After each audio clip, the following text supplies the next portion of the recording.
Hello, hello, hello, hello, hello, hello, hello, hello, hello, hello, hello, hello, hello. How is everyone doing today? How is everyone doing today? I gotta put my Tico 2 away for that one random image I put on Twitter that didn't manage to go viral.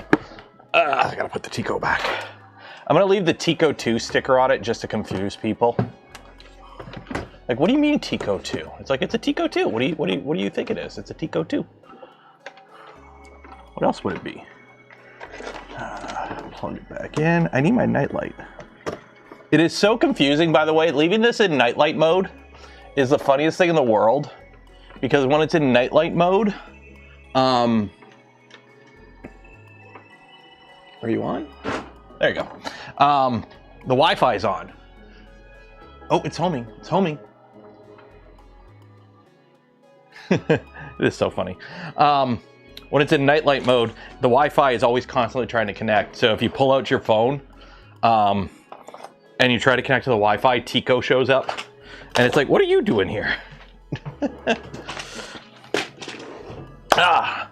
It is Friday. Some would say it's a good Friday. I completely forgot today's a holiday. I woke up and I'm like, my alarm goes off and it's like, okay, time to get the little guy to school. And then I'm like, wait a minute, why is my wife home right now? She should be at work. And then I'm like, oh wait, today's a holiday. So I rolled over and went back to bed. What are we gonna print today? I'm gonna leave that up to you. Join the Discord. If you haven't joined the Discord yet, link in !Discord in chat. And I want you to go to the live stream channel and post a link of what you want me to print. We still have a little bit of pre-flight check to go through. I've got my checklist here. That's not a checklist. We do have a couple housekeeping things to take care of, but then we will be printing.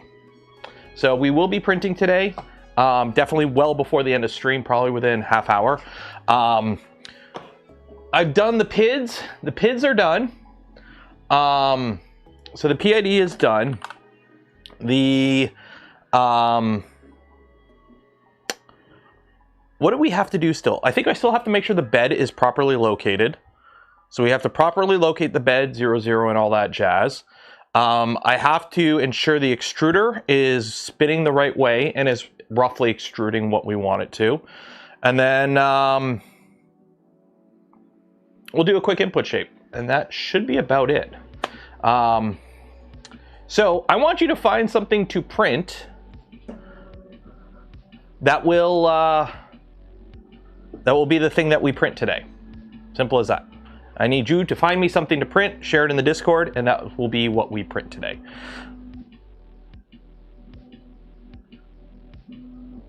Okay, we're good.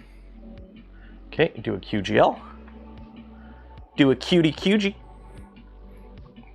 So while this is doing its little setup here, oop, I forgot. We gotta go through here. We gotta adjust some stuff. We gotta get rid of all this hold current bullshit. Where's hold current? We gotta get rid of all the hold current stuff. We don't need no hold current around here no more. Stepper X. Do we have hold currents? Homing speed. Where's the currents? End stop pin. Run current. We don't have hold currents. Do we have hold currents set up? Hold. We don't have hold currents. Oh, I think that's just the homing macro. It's the homing macro has currents, I think. Because I don't think we have that in the Z. Don't think we have that in the Z. Stepper Z. Run current. Yeah, we don't have hold current. So that's just the pre-flight macros. Okay, I'm okay with that. I'm okay with that. Drop the current a bit when it's doing homing moves and whatnot so we don't accidentally crunch anything. Gotta crunch the numbers. It's Easter, so chocolate on the cocoa press. I should have been smart and did that. Maybe tomorrow we'll do some chocolate printing. When is that? When is the actual Easter holiday? I'm not religious at all, and I did not grow up in a religious holiday. I just know it's a weekend and we eat chocolate. So is Sunday the technical holiday? Oh, that is crunching. Why are you crunching?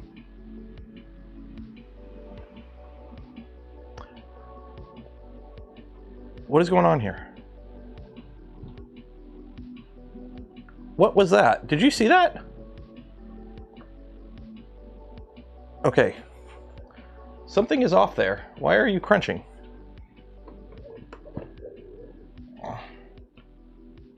Oh, that is loose. Did I break something in the tool head? Is the tool head loose? We have a loose tool head. We got to have a more rigid tool head. Uh-oh. Uh-oh. Uh-oh. Uh-oh. Okay, you're tight. Oh, I forgot that 10 mil in the back. 1 second, I gotta put a 10 mil in the back. Yeah, that's being a little crunchy. I think I gotta adjust some stuff here. Home all.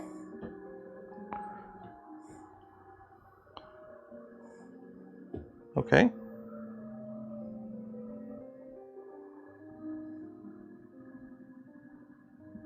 Okay, that activated. Now go up. Okay, maybe, you know what? I'm wondering if the that run current thing is what's causing the issue. Let me fix this. So I'm supposed to have a little screw in the back here. This is going to be awkward to get in there.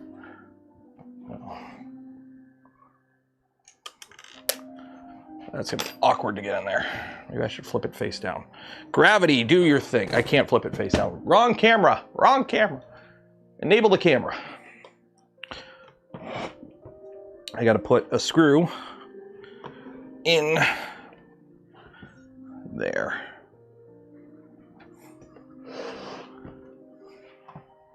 There we go. Okay.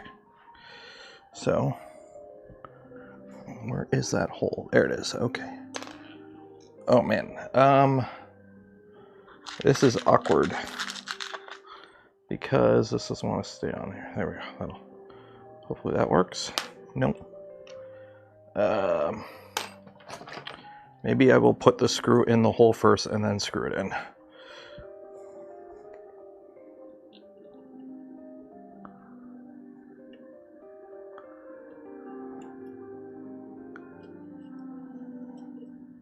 There we go.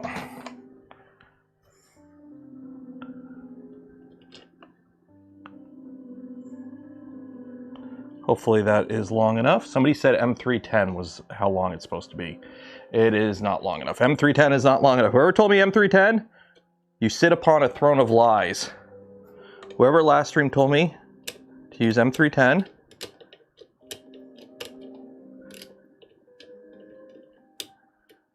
you sit upon a throne of lies.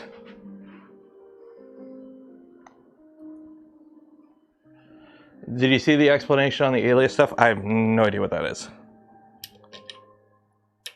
There we go. Okay, so maybe M312? M312 maybe? Or let's try M316 maybe?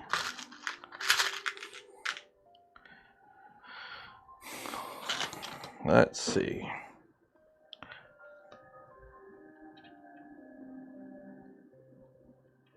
Because there's a screw in the back of here that's supposed to make it a little bit more rigid. And maybe we need that in there to make things happier.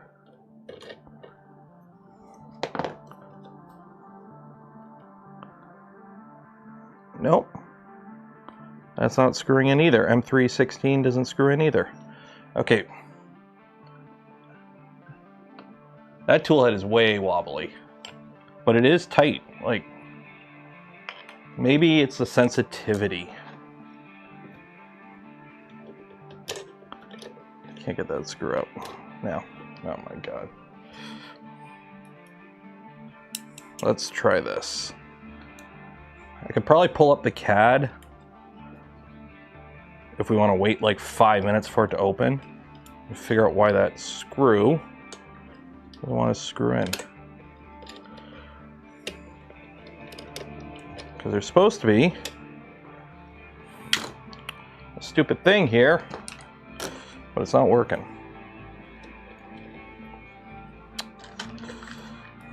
Shit. Yeah, we're just trying to figure out, because right now the sensorless, or not the sensorless, the PZ probe is being a bit of a butt. The PZ probe is being a bit of a butt right now, and we need to fix it.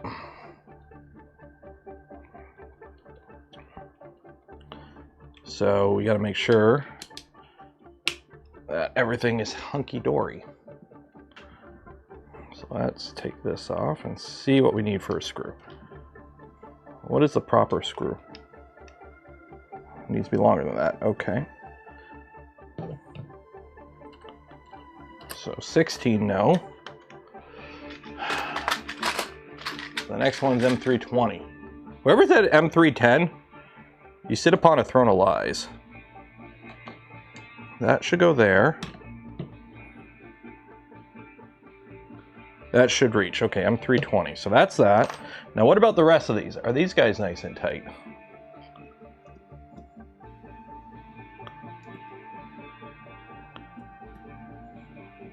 Yeah.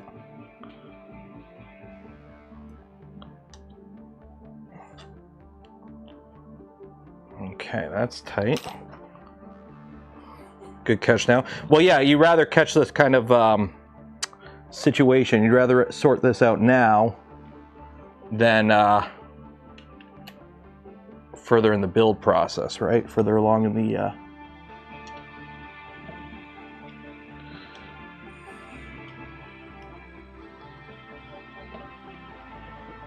There we go. So, with it being a long weekend, I figured, hey, we'll take the little guy, we'll go see a movie, right? So we'll go see the Mario movie this weekend. Reviews for it are not great. It's very much a theme park movie for kids, where everything's everywhere. Okay, I can't seem to get this to line up with these holes. Come on. There we go. It's very much a theme park movie. The reviews are not good for the Super Mario movie. Okay? At least the, reviewer. Holy hell, it is gonna make gangbusters money, though. My local cinema, no tickets today. At all. We were gonna go today. I looked last night for tickets. No tickets. There are no tickets. It is sold out. Every screening today, sold out. And then I'm like, okay, well, what about tomorrow, the Saturday? Okay, I have some family stuff in the afternoon, but we'll check the early afternoon, early morning. No, sold out. Every, showing... Wait, is that not long enough? Is that still not long enough? Oh my God. M320 is still not long enough. What the hell is up with this?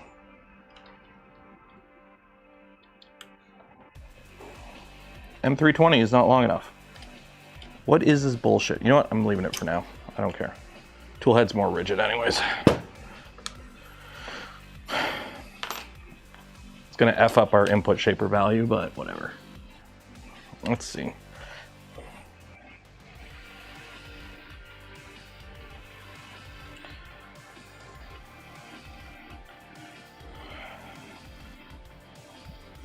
Make it one more sensitive. We'll try one more sensitivity. See how that works. See how that works. It's a holiday weekend. Yeah, it's a holiday weekend. I completely forgot that it was a holiday weekend.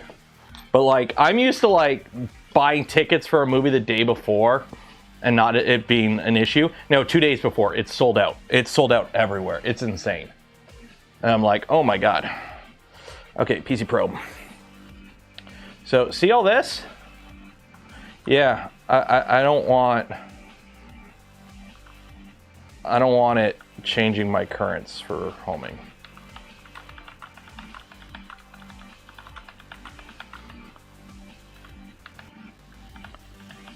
I don't want to change my currents for homing.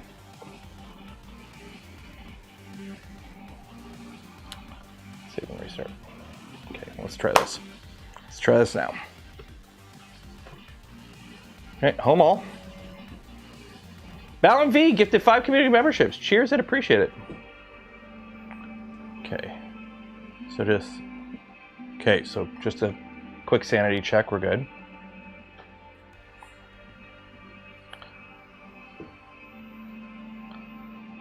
Quick sanity check. Don't do a Z negative China. Go boop. Boop. Good. Good. Okay. Make sure these are all. Yeah, that's good. Now let's do a QGL. Do a cutie QG. Probe triggered prior to movement. Shit. Okay. So that is not sensitive enough, or it's too sensitive. So I need to have it on 3. Man, I don't like this mount. I don't like this mount. The fact that I can't get that screw in there is annoying me so much. I like PZ probes. I like nozzle probes, but this one is being a bit of a biatch, if pardon my française.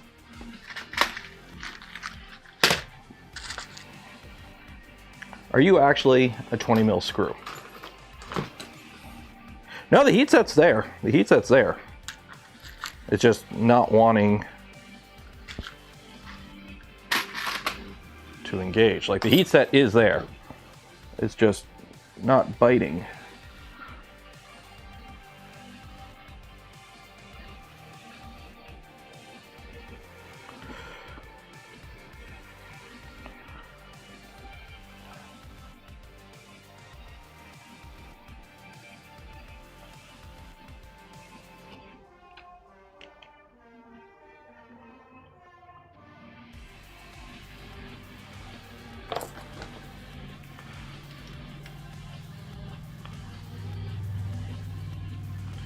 Freaking everyone's out riding their cars and motorcycles today.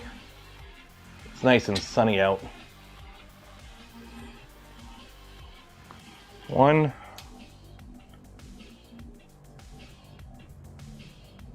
2. Okay, this better engage. This better actually screw into something, otherwise I'm gonna be seriously unhappy. Oh my god, we have thread engagement. We have thread engagement, guys. We have thread engagement. There we go. Okay. So, I gotta adjust my probe here to 3. There we go. Okay. So that is the happy setting. Hopefully. Hopefully that's the happy setting. Okay, so home all, because the other setting is so sensitive it accidentally triggers while it's doing stuff.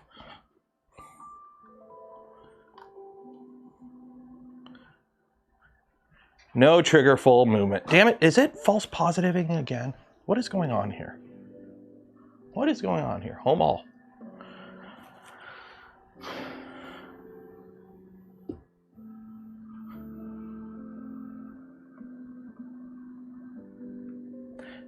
It's false positing again. Try that one.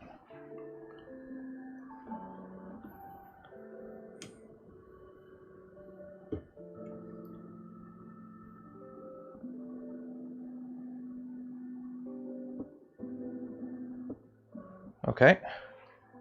QGL.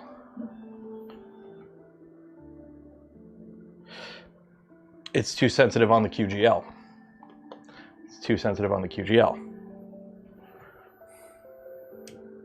So damn acceleration is too sensitive on the QGL.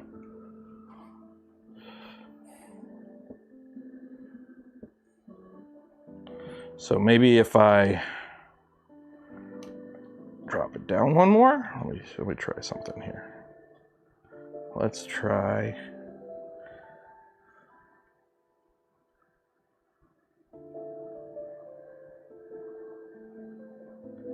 Let's try that one. Let's try that one. Home all.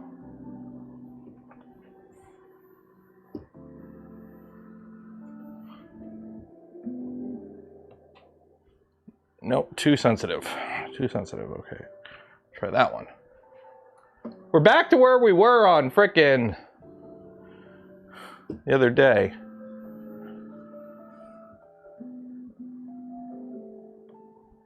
Okay, maybe I do need that. PC probe. Maybe I do need these.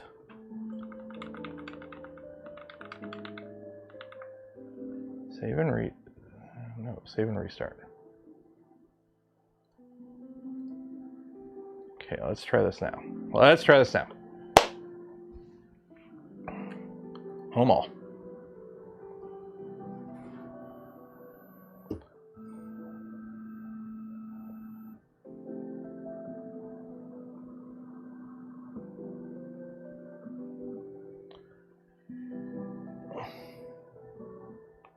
Okay, QGL.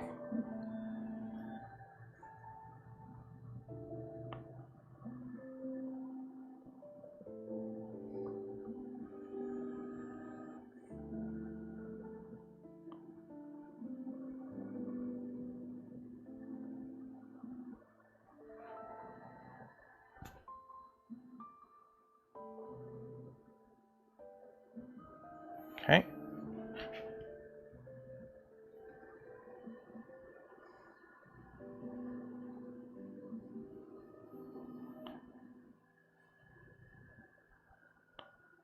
Okay, I think we're good though. Do a little trammy tram. There we go. Okay, so now it's happily homing, I think. Hopefully. Filament's fun. Who was that? Who did the Friday fund? Who was that? Andrew Rogers. $10 for the Friday fund. Lunar orbit. They're not going into lunar orbit. If you missed it, we watched the Artemis stream on. I streamed we did a little watch party on Twitch. It was fun. They made it to space. Space. So they orbited Earth, and they're doing a lunar flyby. So if you don't know what the crew looks like, here's a picture of the crew that are on the way to the moon right now. That back left corner, yeah. It's being a little finicky.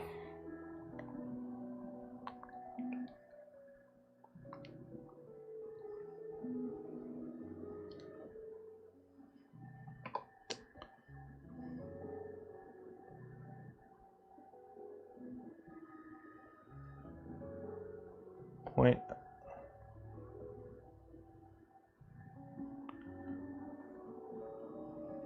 What was it at? What was it at? Range 0.05. Wait. Tolerance 0.01.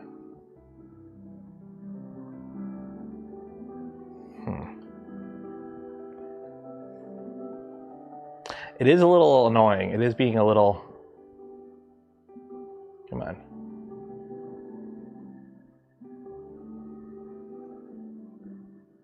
.0, 0.18. Okay, you know what? I'm gonna change the probe requirement to like 0.02. 0.01 is a little. Yeah, we'll go to 0.02. Where's the value for that? Bed mat. Oh, QGL. QGL is where it is. Printer. Andy Miller gifted 5 community memberships. Cheers and appreciated. QGL. Quad gantry level. Do 0.02. I'm okay with 0.02. 0.025. Cool. Save. I can live with that. 1/8 of a first layer. I'm okay with that. It's the Toolhead. I think it's just a mixture of between the gantry and everything. Just kind of, it's not that rigid of a Toolhead. I think. So we're not getting super repeatable results. It is not liking that back left corner though. That is for sure. Andy Miller, cheers for the gifted 5. If you got a gifted sub, make sure you thank Andy. Yeah, too many retries. Okay. But that's enough for now. We're trammed out enough. So now, let me go to G1 X5 Y5. Enter. Go. Do your thing. It's what you want to do. So what we got to do now is figure out where the front of the bed is. Okay. So let's go Y -1. No, not Y. X. 2. 5. So we're at 0, and we're not hitting. So we're good there. So Y, or X, is an okay value. And we are still over the bed. So the X value for travel is good. Now we got to check our Y value. So Y, -1. Hit. So Y, we're hitting on 1. So printer.cfg Y, where is position max? Is that 188?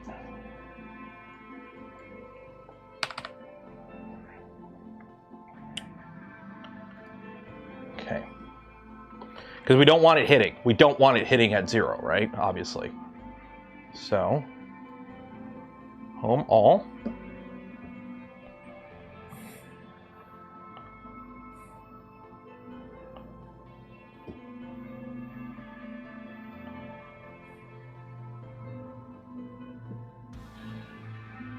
Okay, so G1 X5 Y5,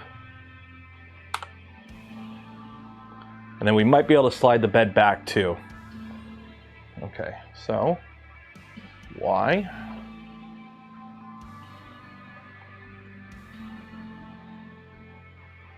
okay, so there we're good. We're not hitting there. Do that. Okay, so now G1 Y 180.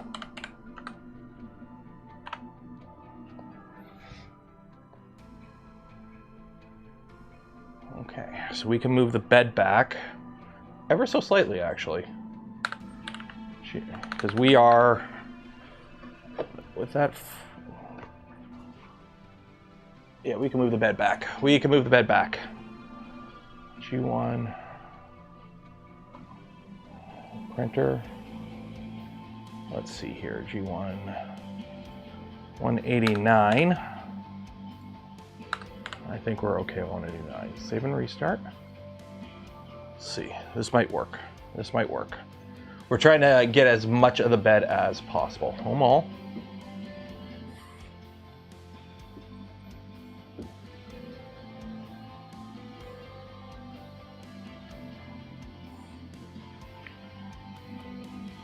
G1 X3 Y3. Okay. Let's see here. What probe? It's using the E3D PZ probe. Okay, so that one's good there.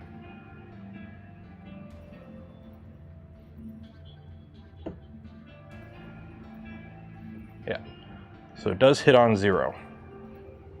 Where does it hit? So 0 does hit. Okay, so I do need to do 188. So printer 188, 188, because it does hit on 0, and we don't want it hitting at all.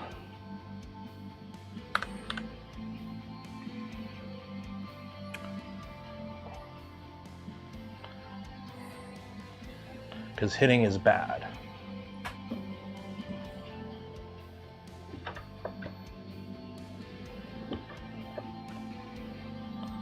And I think we could shift the bed ever so slightly back a bit.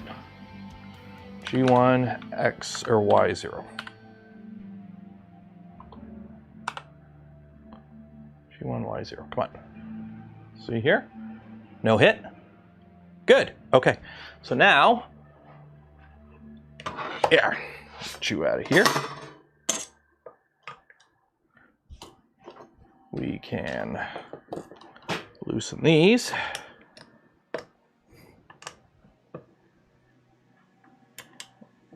And we can take advantage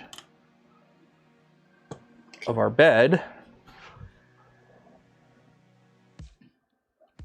Okay, that's gonna be annoying. Oh, because they're tight. Oh man, it's gonna be annoying. I don't think I can shift it that easily because all the stupid lock nuts are tight. Ah!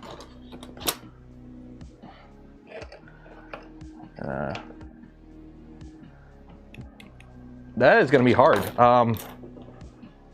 Lefty, loosey.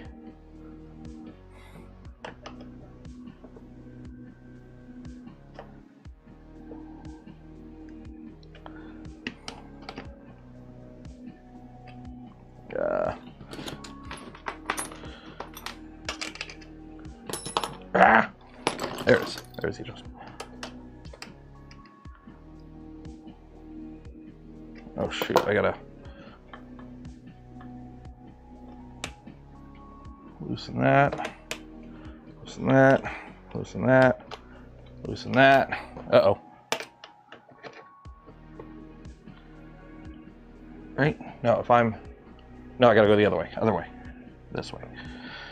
I am sorry, you would think, you know, after years of building stuff, printers, injection molds, other stuff, that I would figure out lefty loosey, righty tighty, but no, I still have to repeat it like a freaking Neanderthal every time.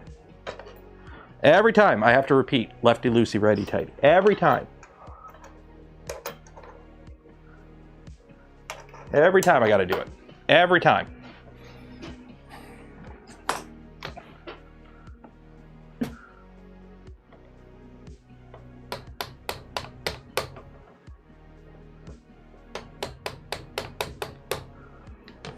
Every time I got to repeat it. And I need a block. It's even worse when you're doing it upside down. When you're doing it upside down, and you're like, what am I doing? What am I doing here? I need a piece of brass.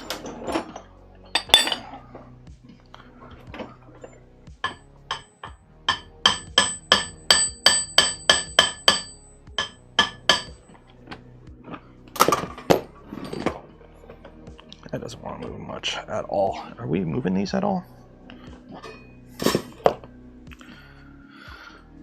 These aren't moving.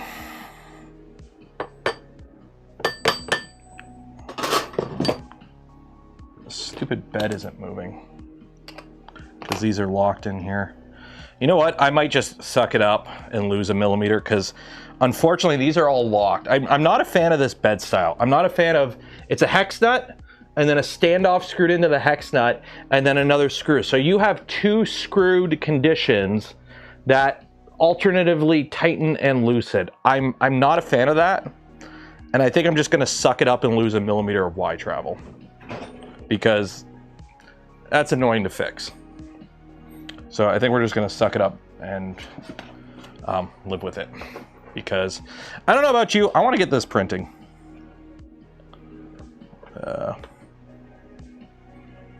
Righty tighty this way.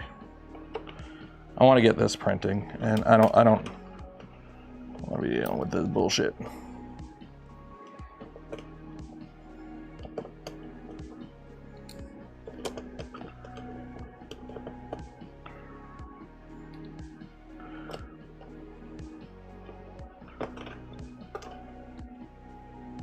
Nobody's gonna miss a millimeter. Well, on a small printer like this, you kind of want to take advantage of as much as you can, right? You don't want to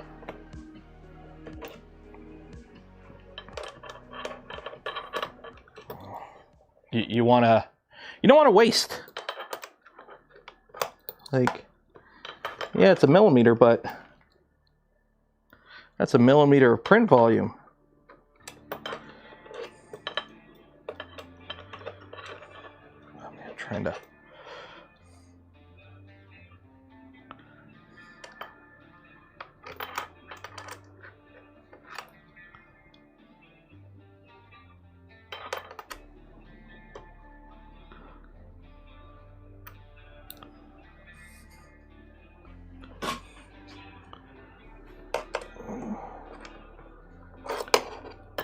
I mean, let's be honest. If you're printing something on this and you are fully maxing out that 180 millimeters of print volume, you probably don't need to be doing that. Go to a bigger printer. It's like if you are maxing out 180 millimeters of print volume, you should probably be looking at getting a bigger printer at that point. Let's be honest.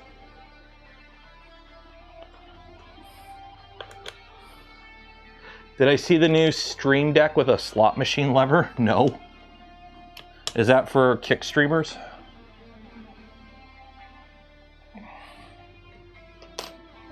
That's got to be the kick streamer one, right? Make sure these are all tight.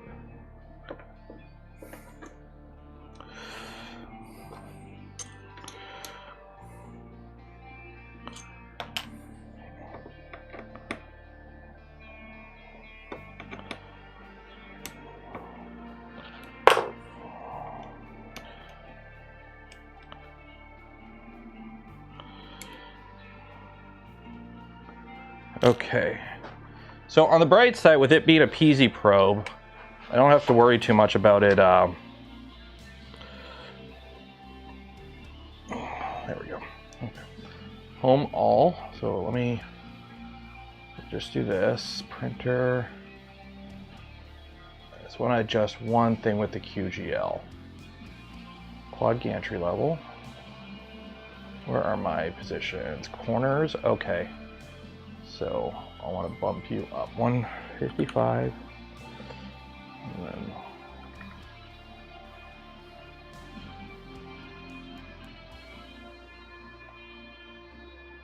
there we go. Save and restart. Okay, let's try this. Jake England, Iron-Blooded Orphan Season 2. Wish me luck. That is the happiest season of Gundam ever. Season 2 of Iron-Blooded Orphans is when everything goes happy-go-lucky and everyone gets their happy ending. Totally, for real, for real. Okay.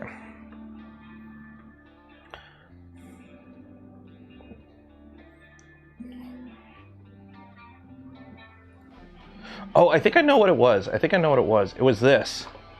Was a stupid dwell, was there a dwell timer? Yeah, this. So I wonder if, here, we'll do a QGL again. We'll see if it's happy with the QGL now. And I'm wondering if it's just if we leave the timer and leave, is it more accurate with the higher voltage for PZ probe?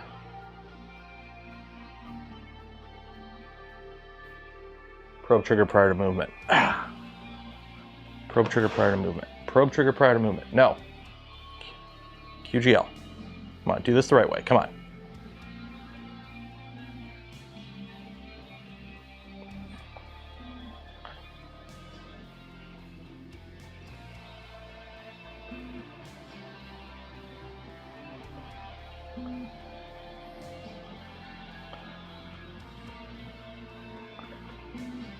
Oh, that's...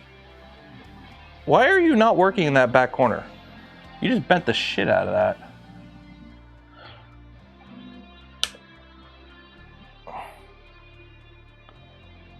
Why is this back corner not... Belts are...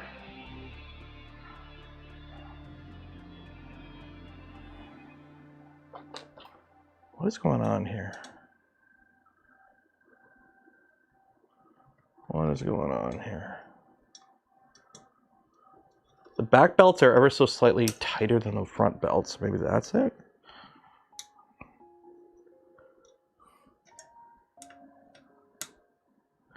You know what's funny? I had the PZ probe on a V2 and I had no issues with it.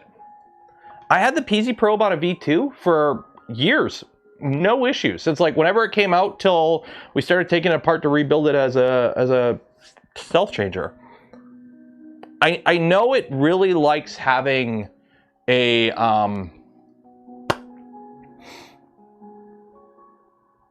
it very much likes having a more robust mounting system. So 1515 extrusion with an ant head, tool head, and a lot of parts in between for rigidity. I could see it not liking that.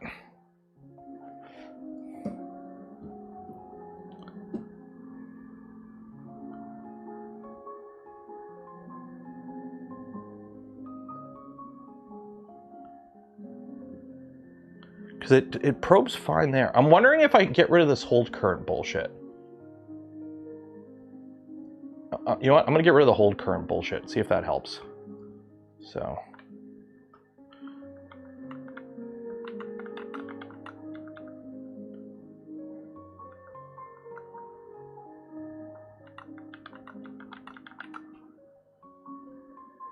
So all we have is just this weight. Let's try that. Save and restart. Because all I just want to do is make sure that it's homing right, and then after that, we can do some printing. That's all I want to do, is just make sure it's actually.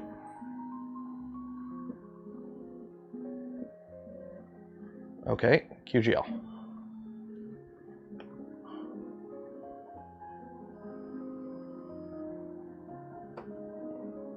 Yep. It's crunching. Okay. Let's bump up the sensitivity on this, but leave that hold. See if that works. Quit crunching.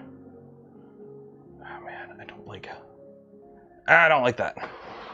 There shouldn't be any broken cables in the umbilical, and it's only doing it. I mean, there shouldn't be any broken cables in the umbilical. It's 4 wires. It's a pre-molded wire. So I bumped it up 1 sensitivity level. So hopefully with the hold. Okay, home X, home Y.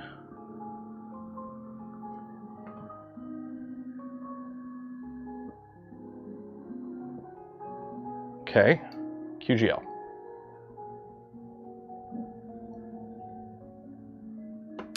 Nope. Okay. Maybe I go the other way now. Maybe I made it less sensitive.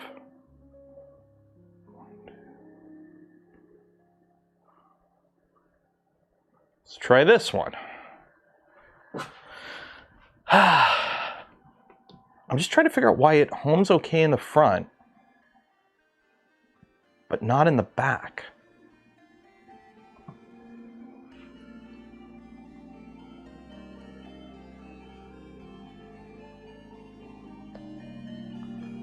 Faster. I mean, we could bump the speed up.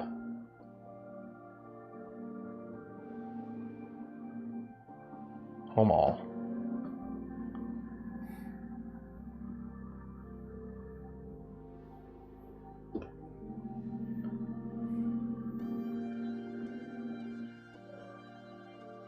Yeah, so that's way too sensitive because it's false positiving, even with the hold. So if we do, so that seems to be the sensitivity it likes. So PZ probe.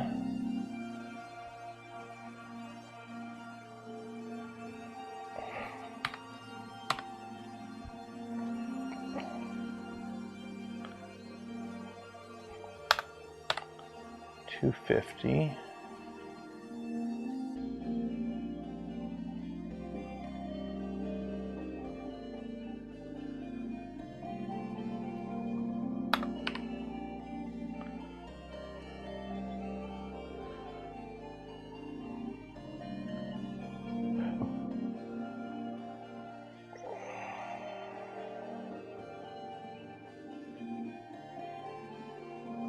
Try that.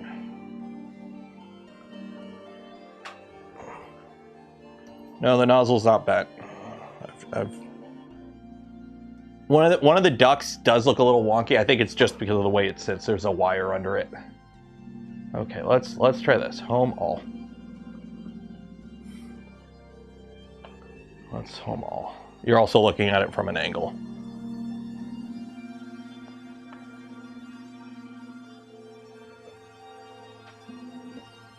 Okay. So we're good there. QGL.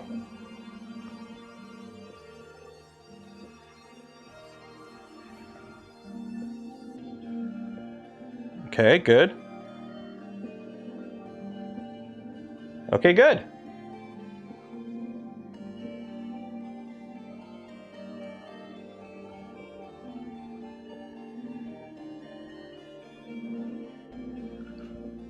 Yeah, none of the ducks are hitting the bed. We're good.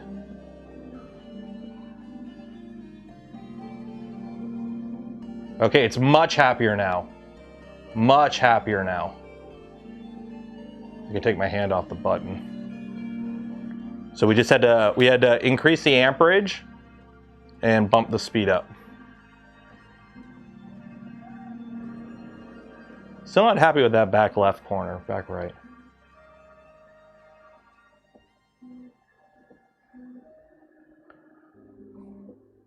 If we get a successful pass, though, I'll sign it off.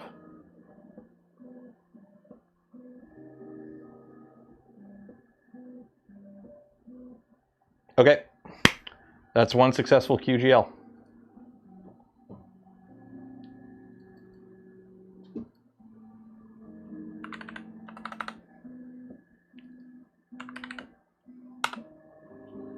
Okay, now we need to feed it some printer chow. We need to feed it some delicious, nutritious printer chow.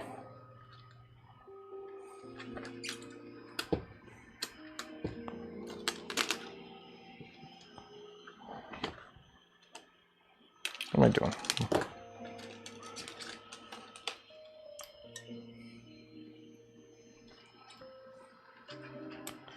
Make sure the extruder is going the right way. Do it with active fans. The fan's active.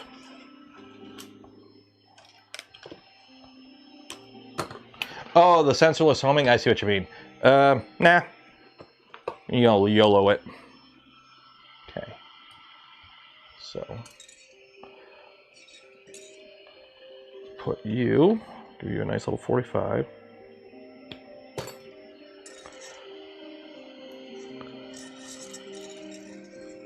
Okay. Extrude 50 millimeters of filament at 5 millimeters a second. Go.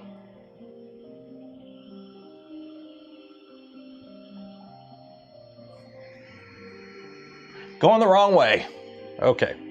So first things first, we need to direction pin.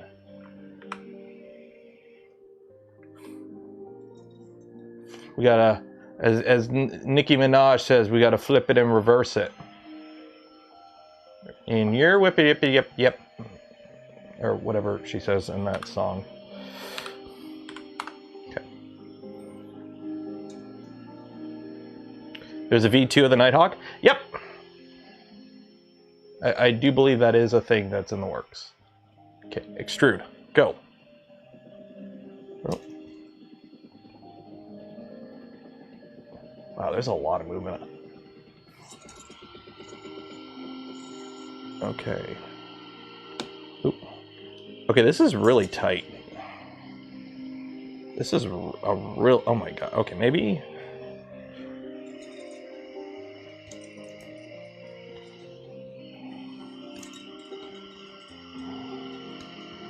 Wow, that's really tight.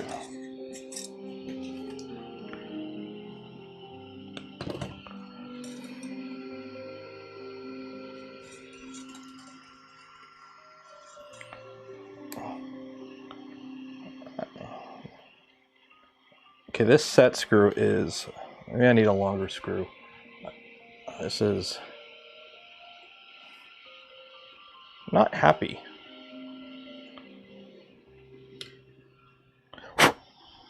You are way too tight. You are way too tight.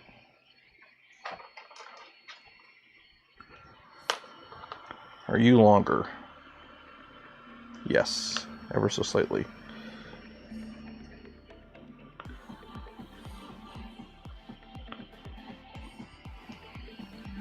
M3 washer. I got no M3 washers.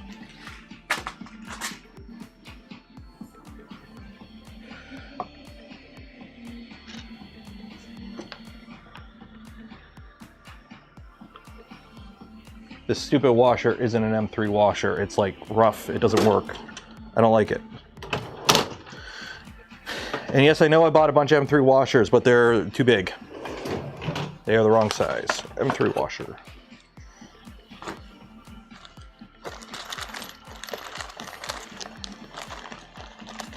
You will work. There we go. Proper M3 washers. Where did I put my X1C? Somewhere in the storage room downstairs. Why?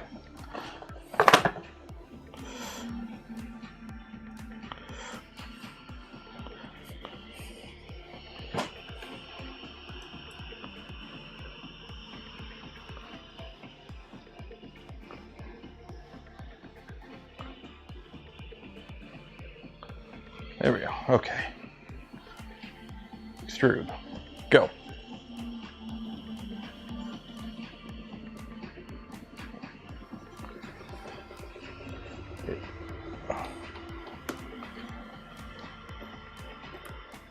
Wow, that is really tight on that extrusion.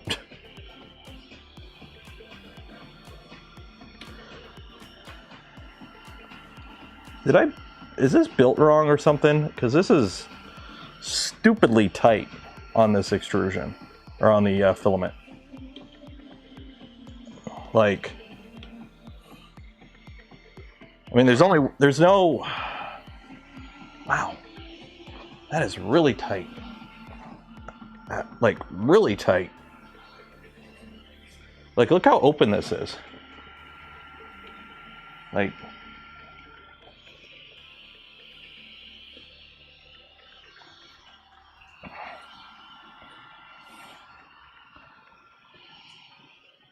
it's like, this needs to be a lot longer. Or the spring needs to be softer or something. What do I got for springs? What do I got for springs? Do I have a less aggressive spring I could use? Maybe? No, that's the same spring.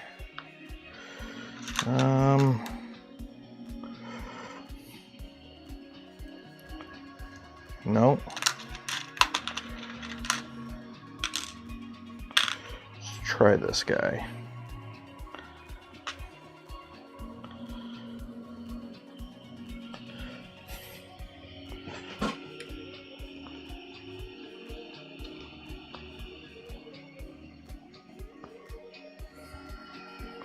Let's try that.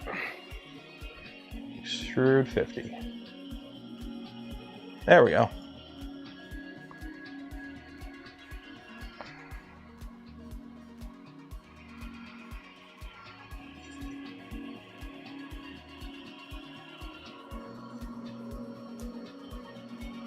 And it's got grip. It is gripping it good. Okay. So now, let's see if we're even extruding the proper amount. Actually, I use my geared marker for this.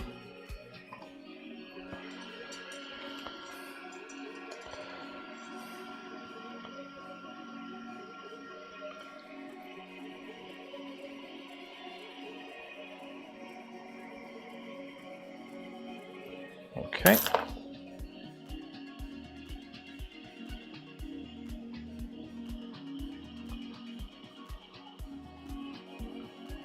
I don't know, is that a 0.4 nozzle? Hopefully that's a 0.4 nozzle in this. I think it's a 0.4 nozzle. I'm pretty sure I checked it to make sure it's a 0.4 nozzle.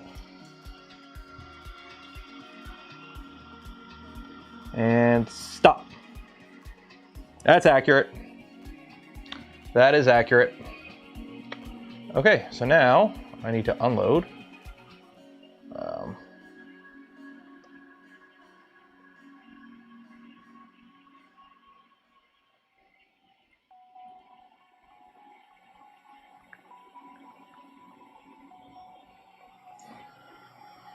There we go. Now we need to print something. Now we need to print something. It is extruding the amount we want it to extrude, and in the direction we want to extrude. And Polymaker sent me over some of their new PLA. So we got Polysonic. What else we got here? We got Polysonic PLA Pro. We've got some Polymaker PLA Pro Red. Let's do blue. Blue. He wants to print some blue PLA. Some brand new dark blue PLA from Polymaker, which, hey, fun fish fact, you can win a spool of this today. Link in the video description, enter for your chance, and you can get a spool of this stuff. I need something to hold this. We shall use the handy dandy Box O stuff. That's an empty spool. So we'll use the printed solid spool holder for now.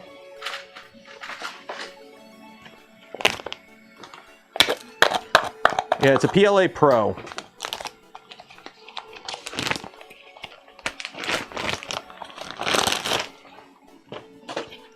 So what are we printing? Where are we dropping?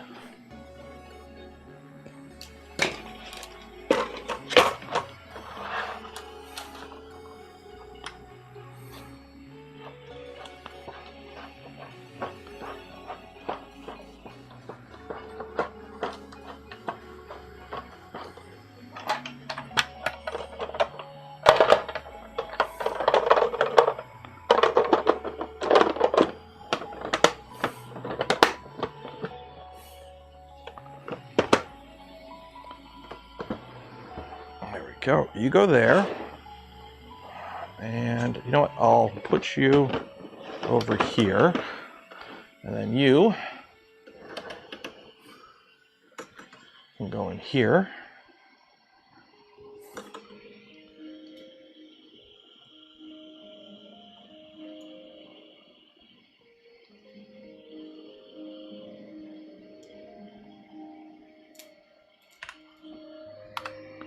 Zero.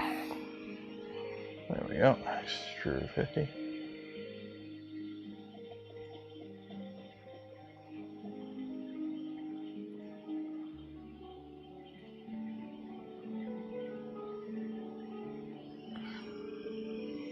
There we go. So we are loaded. I'll get this camera set up for actual viewing the print. Okay, so now there was something in here about print start stop stuff. Macros. Okay, so super slicer, we're gonna use Orca. So based on print start macro from John Tech. So is this all I use for my print start stop, I guess, in Orca Slicer? Orca Slicer.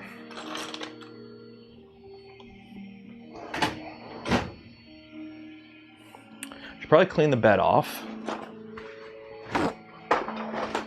Yes, I know ISO doesn't really properly technically clean the bed.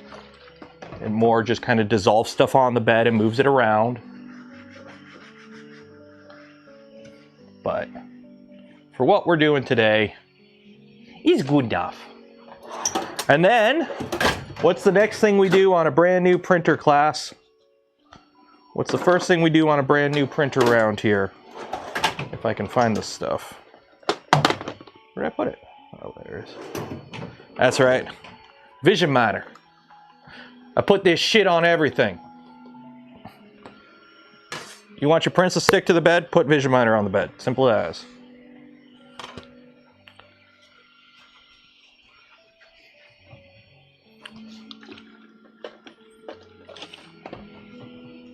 Clean my brush off.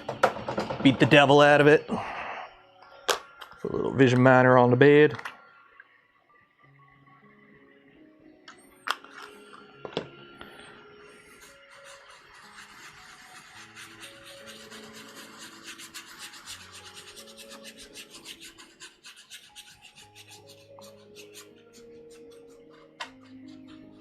There we go.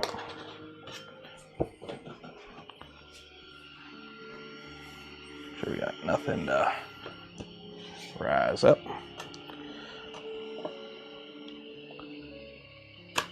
There we go. Are we good for first layer? I have no idea. We're just gonna live adjust that. I should probably check that.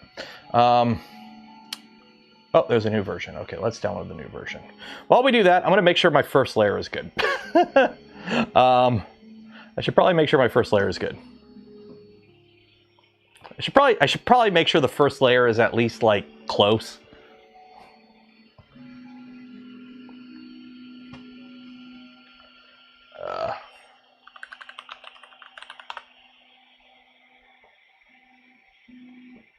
There we go. What's the thing to do? What's the command? The build initial startup. What's the Z offset thing? Oh, do a quick QGL.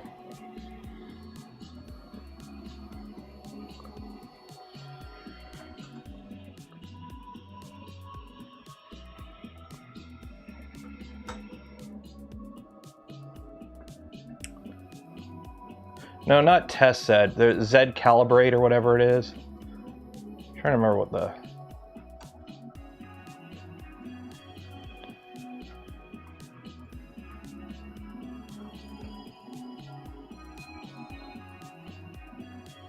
Probe check. PID tune, bed leveling. Is that, yeah, what is it? It is probe calibrate? Probe calibrate, right? Yeah, probe calibrate.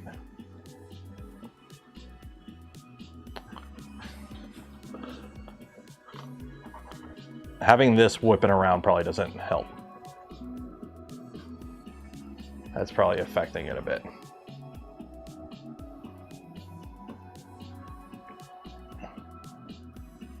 It's still doing the sensitivity thing.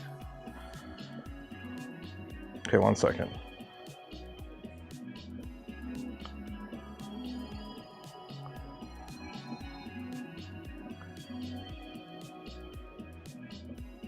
Yeah, that kind of effed it up. Got to do it again. QGL again.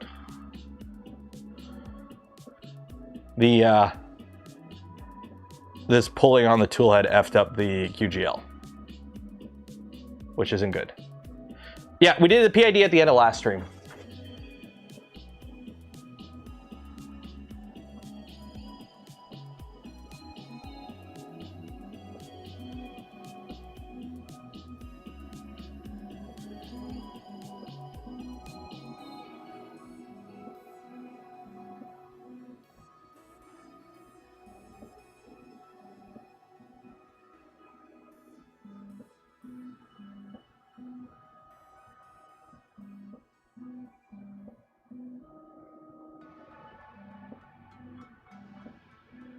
There we go. Okay, that's much better.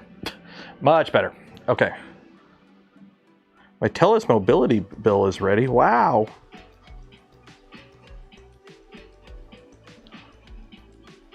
Okay, home all, probe calibrate,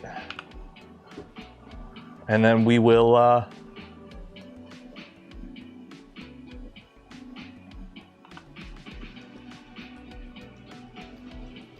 okay.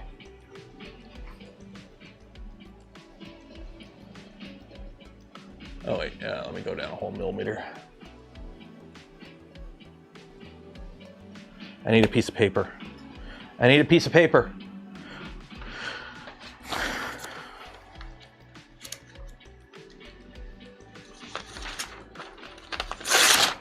That'll do.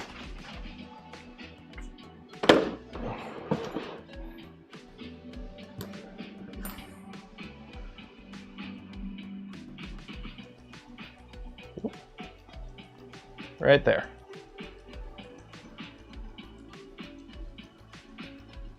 Right there. Accept. Okay. Save config.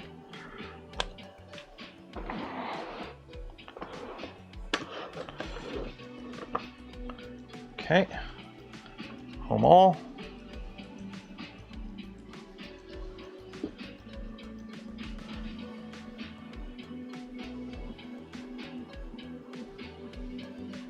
Okay.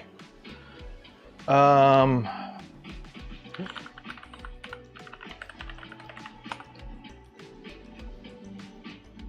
we don't have numpy. We don't have numpy?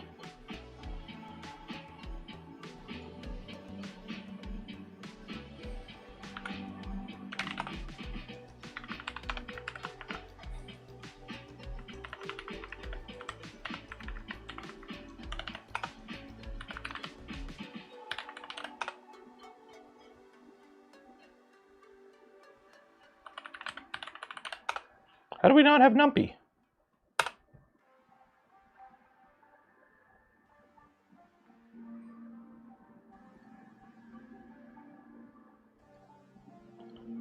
How do we not have numpy?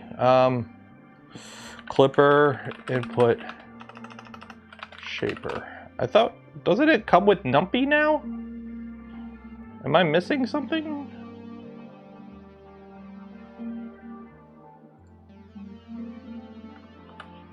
Numpy.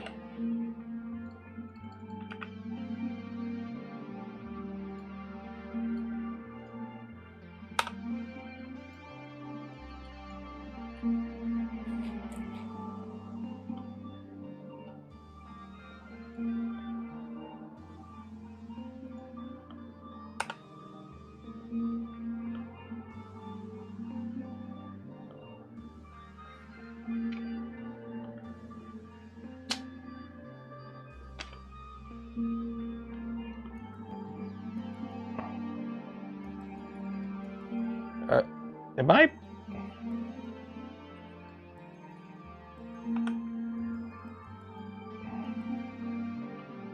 Yeah, no, we did it via chow.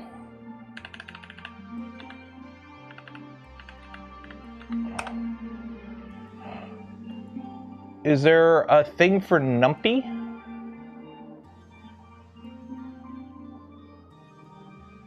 Clipper installed. Moonraker. Advanced. Shaper, input shaper.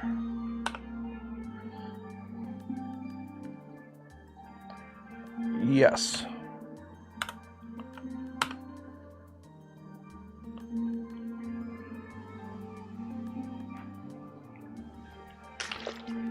I thought it normally installs the input shaper stuff. Every other printer that I've done numpy with, or I've done chow with lately, has had input shaper set up. Maybe it was a sudo apt-get. Maybe I missed something. Because normally it's already installed and we're good to go. Okay. Anyways, while that's doing that, let's get Orca Slicer set up. Orca Slicer. Let's get Orca Slicer set up.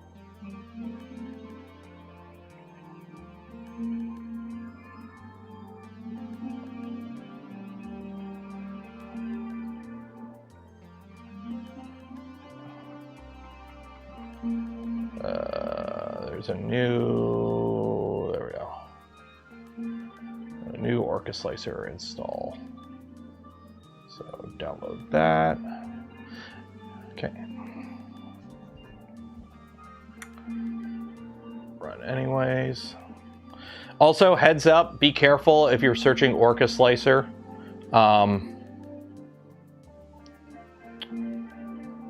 Because if you just do a quick Google search for Orca Slicer, you get these fake sites a lot of the time that aren't Orca Slicer. Only download Orca Slicer through a GitHub link. Do not download it through, like, I think one of these is official, but like, see all these fake Orca Slicer sites? Yeah, don't. Just download it through the GitHub.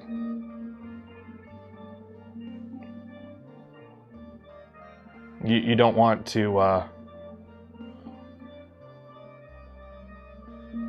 you don't want to get caught lacking. Or whatever the kids say nowadays. I don't know. What do kids say nowadays? 6, 7? I don't know. I'm old. I'm turning old. I don't like this shit. Also, go buy some gamer subs. Use code Canuck. Save some money. I think they got some new. They got some new cups. I think.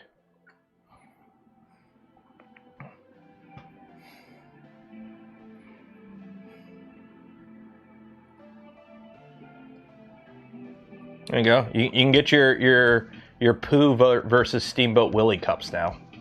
Use code Canuck. Save some money. Alright. Orca Slicer is done.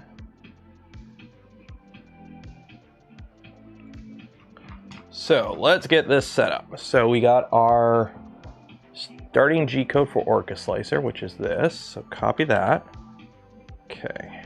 close that, go over here, go to,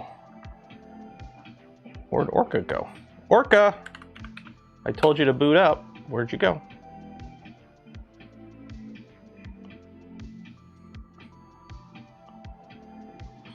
And use the ARU. I also use Arch, my lady. I mean, Casio OS, which is based on Arch, but it is what it is. Come on, Orca Slicer. New version of Orca Slicer. Don't break on me. There we go. Okay, so prepare. Ooh, look, they got little images now for the printers. That's cool. Okay, is a Micron in here? Do they have a Micron profile? Is there a Micron on here? Or do I just gotta take a Voron V2 and tell it it's 180?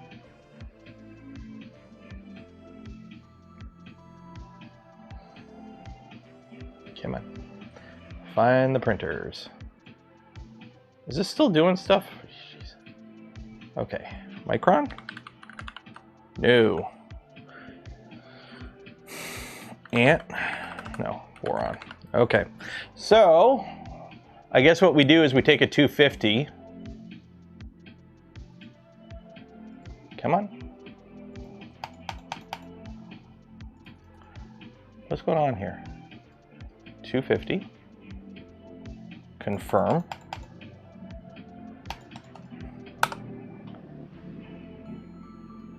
What?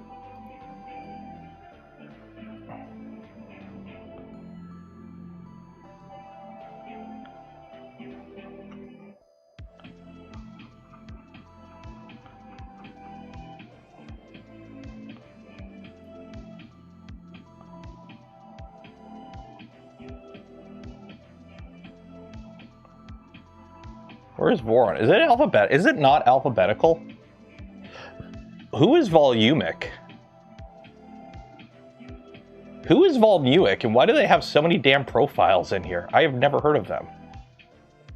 Tier Time, Roluhan, RH3D, Prusa, Orca Arena. Where's all the Vorons? Crealities, Construct 3D. Voron. Okay. So 250, confirm. Okay. Yep. Okay, so we got a Voron 250. 0.4 nozzle. How do I change the printer settings now? Because they changed the... There was a button here. Orca Slicer changed stuff and I don't like it. How do I change the... oh, there. Okay. So printable area. So we have on the X, we have 180. Or correction, on the Y we have 180. On the X, let me pull it up here, printer.cfg. So on the X we have 173. On the Y we have 180. And on the Z, 165. So X 173. That, okay. And 165 for the height. Okay. Machine G code. Print start G code. So I guess I delete all of this and just put that.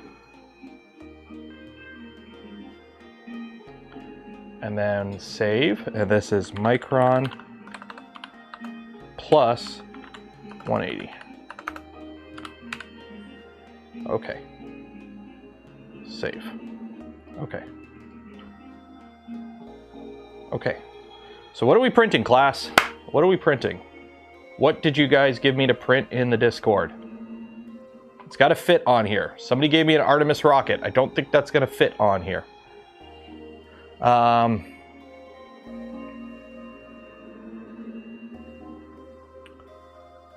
a little rocket ship.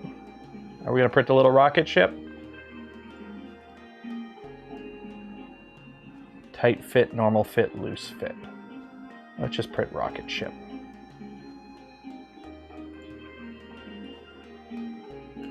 Rocket ship. There we go. I'm gonna need support. Do all these need support? They all need support. They're all gonna need support. So we go to paint on fuzzy skin, paint on support, fill on overhang only, smart fill angle. We're gonna paint there, there, there, there, there. That we're gonna let it bridge. We're gonna let that bridge. We're gonna see how it bridges. Okay. Support, enable support. Normal, manual, default. Yeah, we'll just use grid, whatever. We are printing generic PLA, standard Voron setting, place plate. And you know what? I'm going to put a brim on. Put a brim on it. We're going to do 3 skirts, so I can have time to skirt distance, skirt height, 3 layers. Give me time to outer brim only. To un-F my first layer, if we have to. There we go. He's a rocket ship. It go to space. Export G-code file, save. 1 hour print, okay. No, not that one. This one? This one. There we go. Okay. Failed to import. What is... Oh, it's still doing numpy. When the machine is installing numpy, you really can't do much. So we got to let the thing do numpy. Y3. You never want to do a single layer skirt because it's only 0.2 millimeter high, and if you accidentally kind of push it into the bed, what can happen is you F it up. And I gotta fix the print start macro. What ends up happening is if you dig that skirt into the bed because you know it's a first print and your Z offset might need a little tweaking, getting it off the bed is a nightmare when it's only 0.2 layer height, especially if it's a little over dug in. So the trick to do it is to essentially don't do that. Give it 3 layers so it's easier to take off the bed. Simple as that. Okay, let's see, machine G code. Let's actually make this bigger because it's... Okay, so delete that. Delete, oop. Enter, delete, delete. And then where's the other?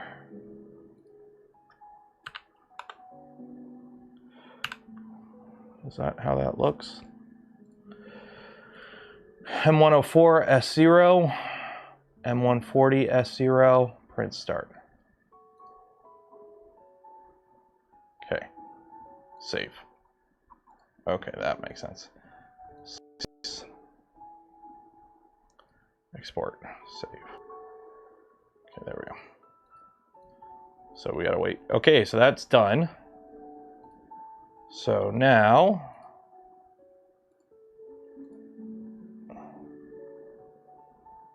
close that. I think we can do shaper calibrate now. Wiggle, wiggle, wiggle, wiggle. And let me get the this camera set up so you guys can actually watch the printingly while the stream is going.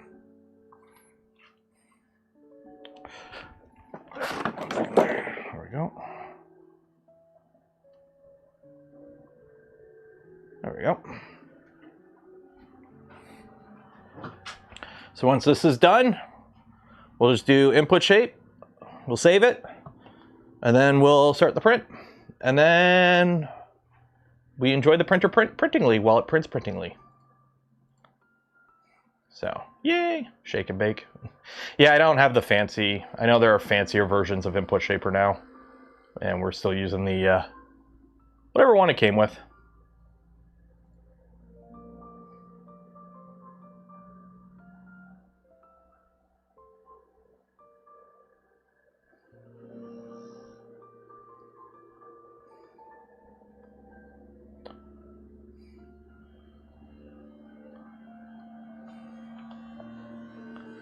Ooh, she's vibrating.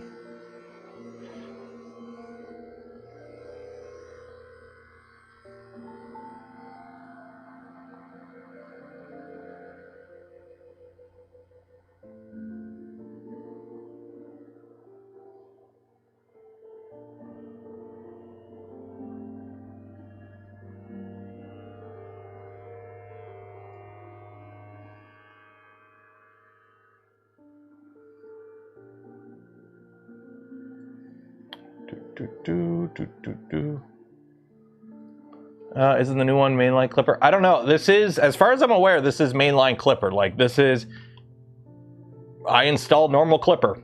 We installed through Chow mainline clipper, so.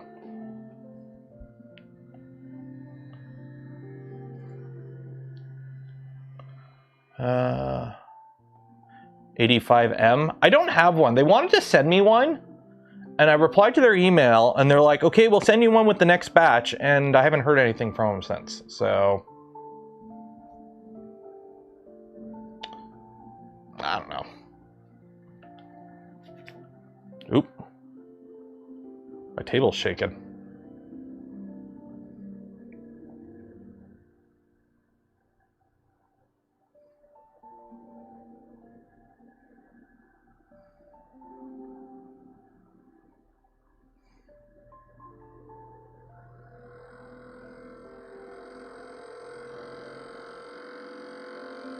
Ooh.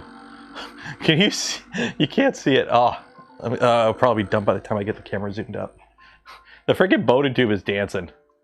Ah. I don't know if you... Yeah, it's done. That Bowden tube was vibrating like crazy.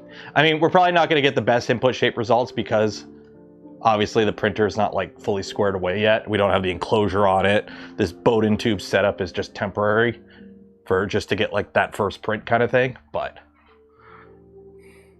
What is a good alternative for a V6 hot end? Ari.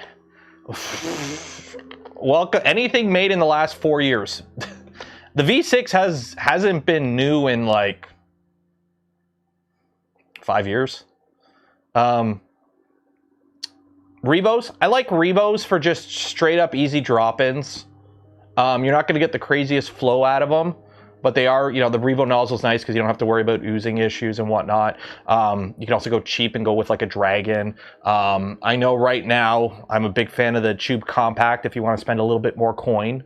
And you can save a little bit more of that little bit more coin if you go to Luke's Lab and use code Canuck and save some money. You can support the channel with code Canuck. I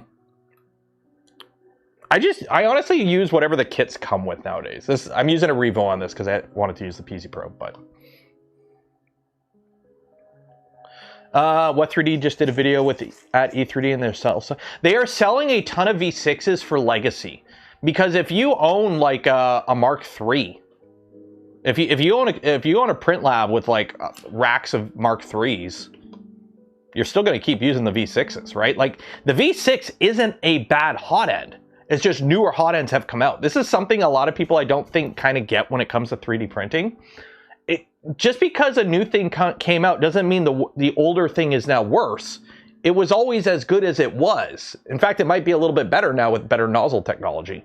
But I mean, like, a brand new V6 the day it came off the line in, 2018 is still that brand new V6. So yeah, it doesn't have like quick sop nozzle capability and you got to make sure you heat tighten it.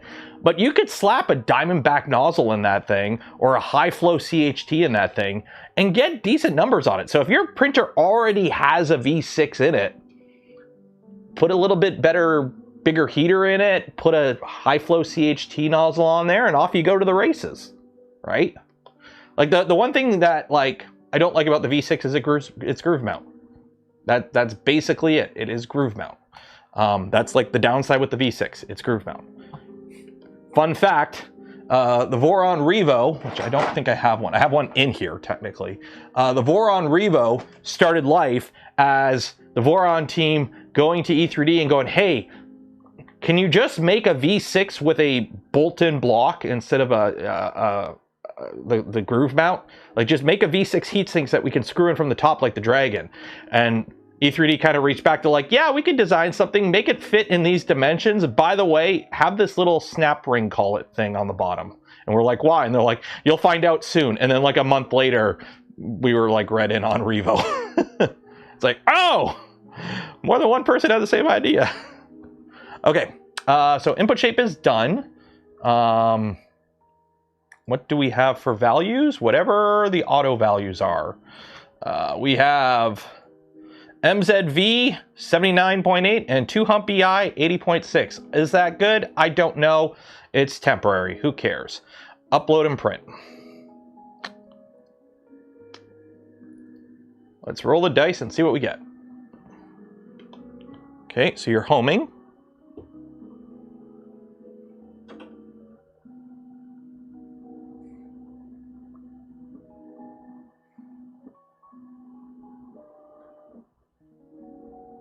Now you're heating the bed up.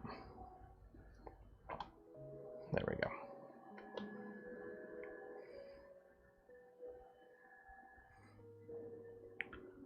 V6 is also pretty long. Cost you setup. It depends on the hot end, right? Like you could put a V6. I still think the stealth burner supports V6. No. Here's the thing. If you want to use a V6 in a stealth burner, you have to use like the Voron Revo, and then use the Hemera heat break, and then use a V6 block. Because that's how it was originally designed. The original Voron hot end was essentially, if you want to make what we originally wanted the Voron hot end to be, get a Voron Revo hot end, or the heatsink, put a Hemera heat break in it, screw in a V6 block, and then put a V6 nozzle, and use whatever heater and thermistor you want. That is what the original idea of the Voron hot end was going to be. And then it just like Revo came out, and I was like, oh, we'll just use Revo. Okay, so now we're heating the bed up to 55. Still run V6 on a lot of printers. Yeah, like especially if you already have like a print farm of Mark IIIs, and like you don't need the you're fine with the speed and performance and everything because it's all paid off and everything, and you know they're just printing at basic stuff. Like, let's be honest, most people doing print farm stuff aren't printing the most geometrically complex shit. It's either like landfill toys or like clamps or rigs or jigs or whatever.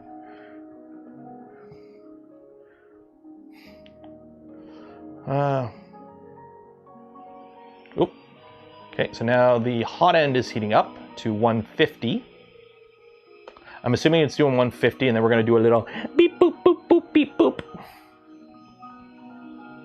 Nice build. Yeah, this is the part where we hope nothing breaks when we do our first print. I'm going to go live up here. I'm going to hide up in the top corner. Yeah, this is the part of print where we hope it doesn't break, and we don't do a Z negative China and snap the tool head off. Although, on the bright side, it would be easy to replace the tool head on this. It's only 2 bolts. Well, 3 now.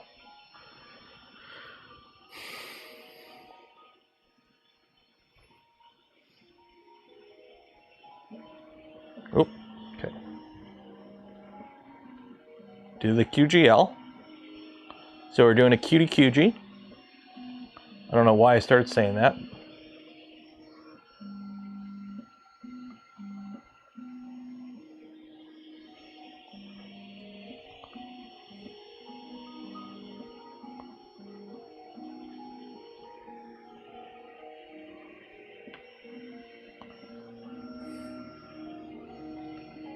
I don't know if I have it set to do a bed mesh.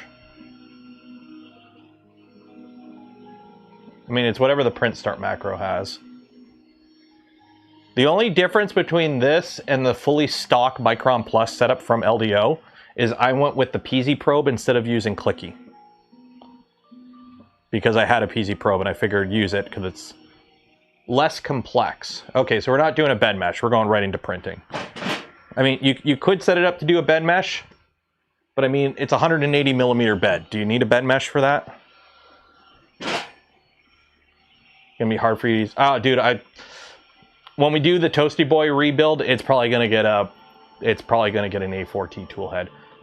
Although, are there any specific hot ends designed for high temp printers? Not really, I don't think. We're just gonna go with the A4T. I like the A4T.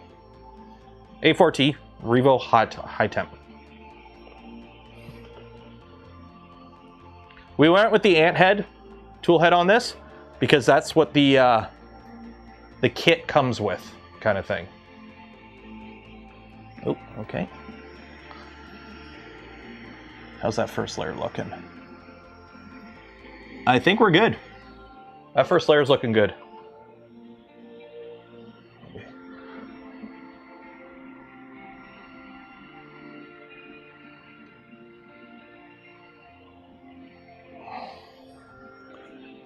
That first layer is looking good.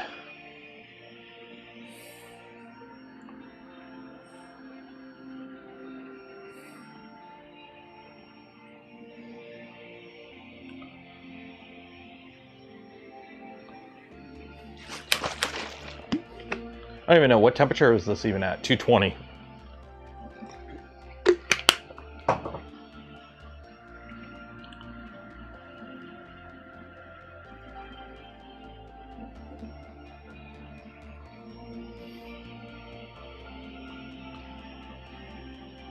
The pink turned out great. Dude, I'm loving the colors on this. The colors on this turned out way good. We do have to print all the enclosure stuff still, which we'll probably do on tomorrow's stream. But that first layer is good. That first layer is good.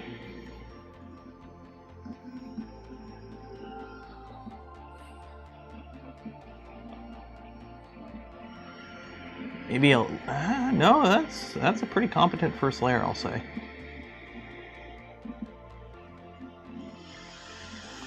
One of the fans is rattling. Shit. One of the fans is rubbing on the plastic. Hopefully it, maybe it'll clean itself up. Let it run for a bit. It'll sand its the nub that's rubbing.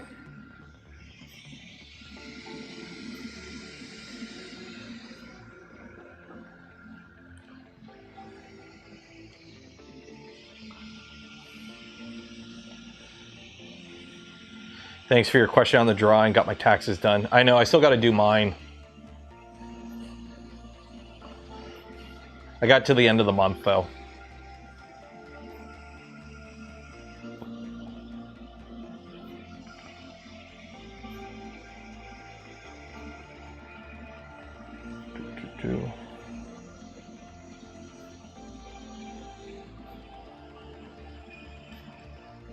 There we go.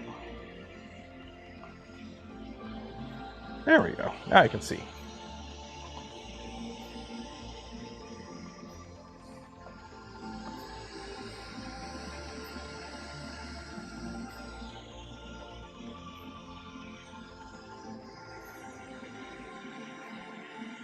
I will say, other than the fans, which a lot of the fan noise will go away once you enclose the printer, the motion is nice and quiet.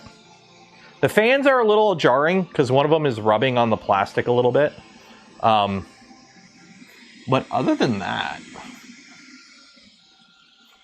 seems to all be chooching pretty well. So it'll be pretty nice once it's all enclosed.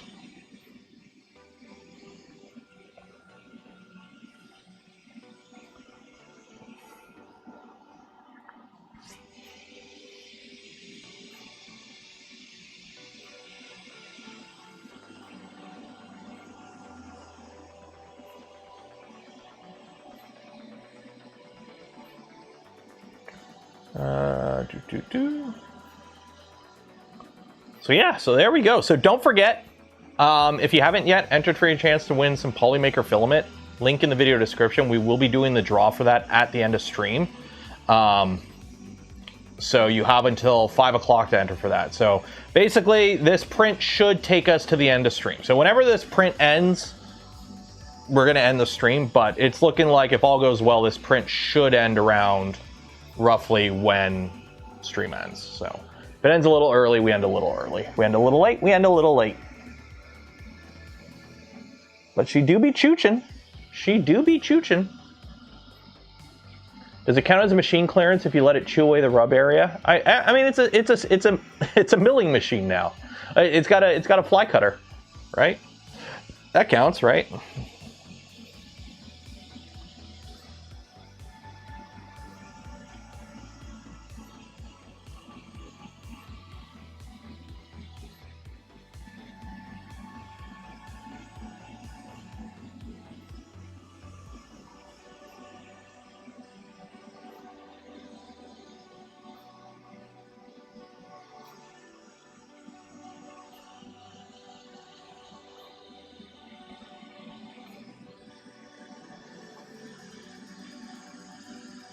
I think a lot of the reason, too, we were getting kind of funky readings with the QGL is the umbilical.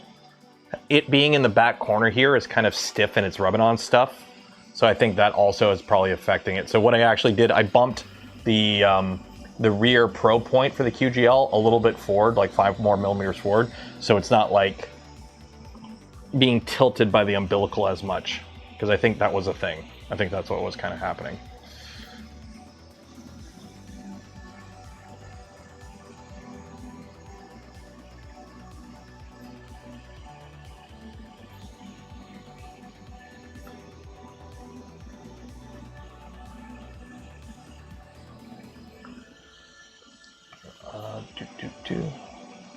What is Artemis up to right now? What is Artemis up to right now?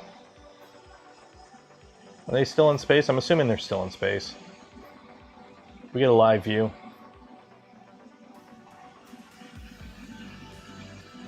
There's a news conference right now.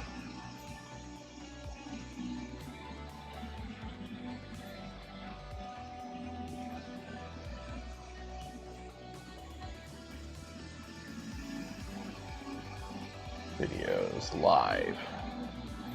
Live views from Artemis. Oh, they're getting out there now. There's us. Everyone go outside right now and wave, and I'll see you on stream right now. So if you go outside right now, look up and wave, you'll be on stream right now, right? So what we'll do is I'll open my door here. So everyone, see, I'm gonna go outside. So I'm outside. Ooh, wow, it is warm. Wow, it is really warm. Okay, so everyone look up and wave. See, everyone look up and wave.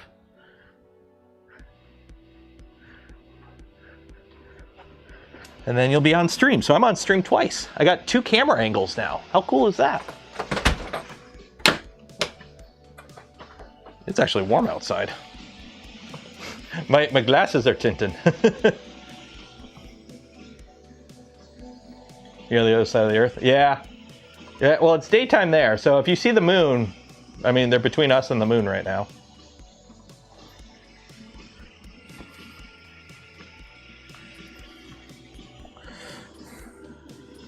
So it is a little on the stringy side. It is a little on the stringy side, but that's something we can tune. We can tune that. They no clipped into the back rooms. Dude, I'm surprised how competent that trailer looked. Like, that movie is looking a little too competent for a first-time 20-year-old director.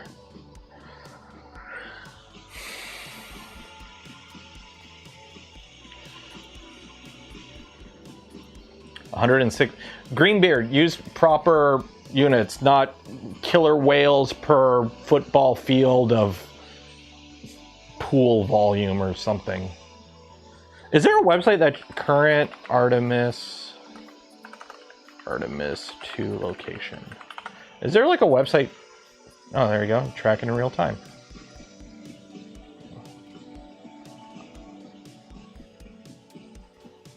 Oh, is it an app?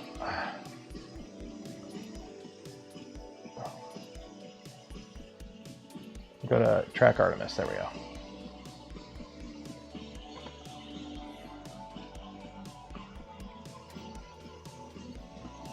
Okay.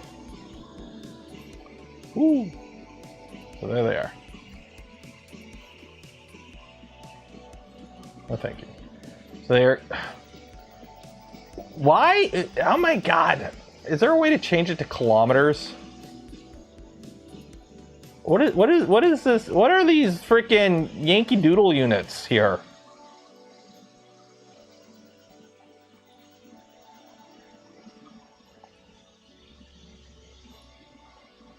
Okay, so they're there.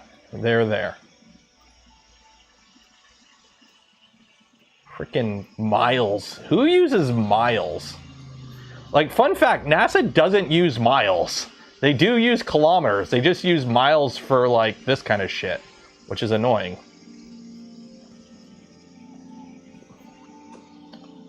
So they're almost halfway there. That's pretty cool. Like, they actually, like, everything does go in kilometers and whatnot. They only use miles for, like, the public-facing stuff.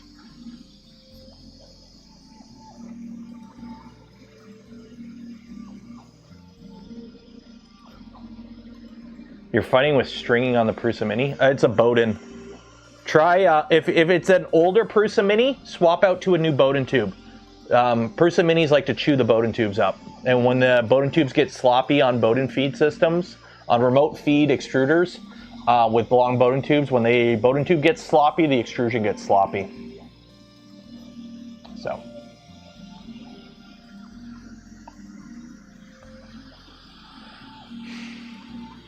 It's pretty cool that it's real time. Like, look how fast they're going. There's a mile, there's a mile, there's a mile, there's a mile. There's the moon. And there's us. Spash!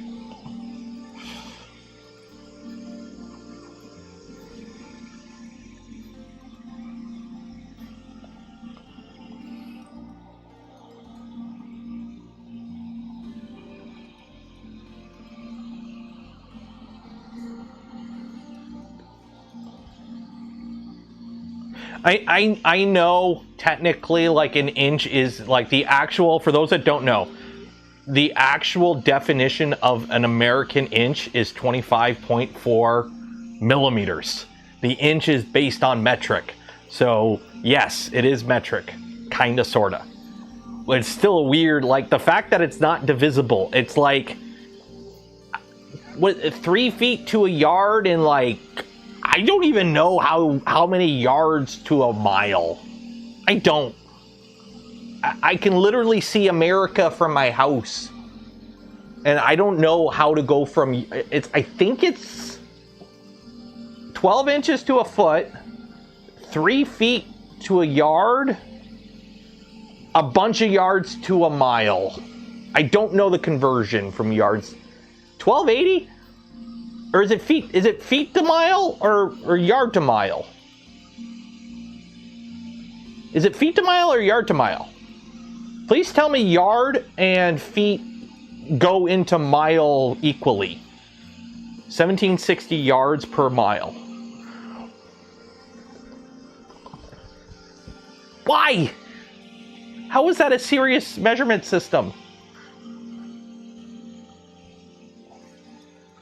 And also, it's not, I've thought for the longest time, isn't it like 16 ounces to a pound? I thought it was 12 ounces to a pound. You couldn't keep that part, it's the same. Yeah. You want to know how you get a kilogram? If you're stuck on an island with a ruler, you want to know how you get a kilogram? You make a cube 10 centimeters by 10 centimeters by 10 centimeters, okay? You put it on a scale, you zero it, or whatever. You got to take away the weight of the cube itself. But you get a container, 10 centimeters by 10 centimeters by 10 centimeters. You fill it with water. That is 1 liter of water. And guess what? That's also 1 kilogram.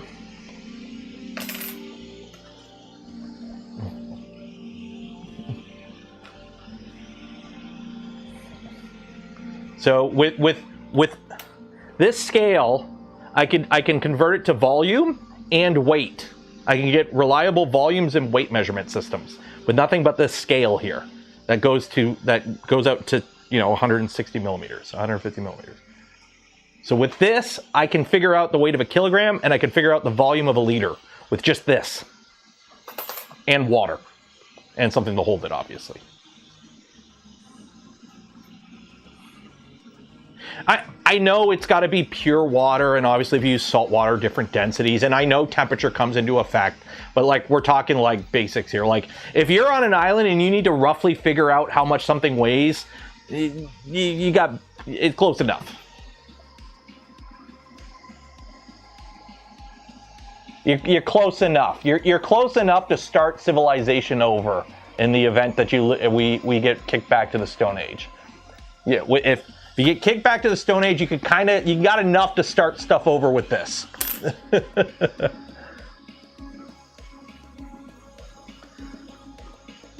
But would also help you start over would be a spool of filament from Polymaker, which we're giving away one at the end of stream. So scroll down, link in the video description, enter for your chance. While you're down there, don't forget to like the smash button, ring the bell, subscribe if you're not subscribed. And if you want to help support the channel, the content I create, and the things I do, hey, check out some of the links in the description. You don't want to win that spool of Polymaker filament? You can just buy one. You just buy the filament. You can also buy some gamer subs, some hot ends, some other cool shit. You could buy a Prusa printer right now. Did you know? Because things suck right now, Prusa printers are going up in price. Where is it? Where is it? Prusa. Yeah, I got the email about this morning. Is it the Core 1? I think it's the Core 1L. Yeah. Yeah, the Core 1L is going up in price April 7th. But if you want to get it at its current price, if you're on the edge of buying it before the price increase in a week, or not even a week, if you buy it now, you'll get it at its current price. If you buy it after the 7th, it goes up like 200 bucks, I think. So, if you are looking to buy a Prusa, buy it now. Use the affiliate link in the description below. Won't save any extra money, but it'll help the channel.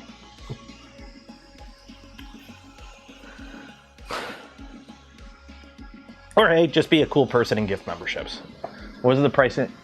I do, like, honestly, they're a European company, and they're like one of the, I think the Czech Republic is one of those countries that are getting hit pretty hard by the increase in fuel prices. So everything involved in everything is going up in price everywhere in the world right now. If companies aren't increasing their prices right now, it is literally because they're just tanking it and eating the cost, but everything is going up in price. So.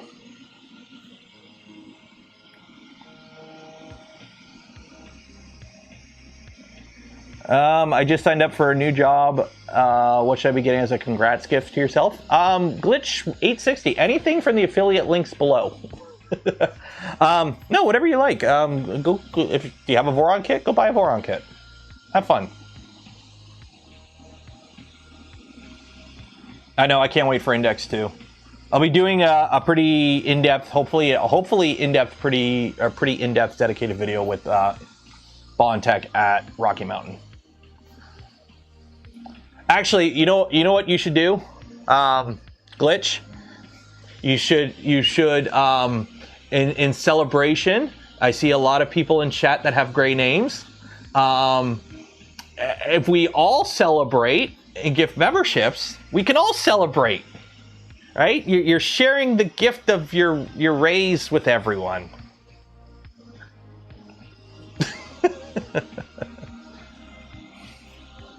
Right? In certain cultures, it's traditional to purchase gifts for others on your birthday. Did you know that? I know it's not your birthday, but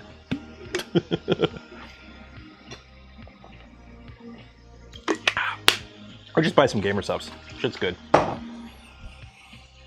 Steve Knobs gifted a community membership. Cheers and appreciate it, Steve.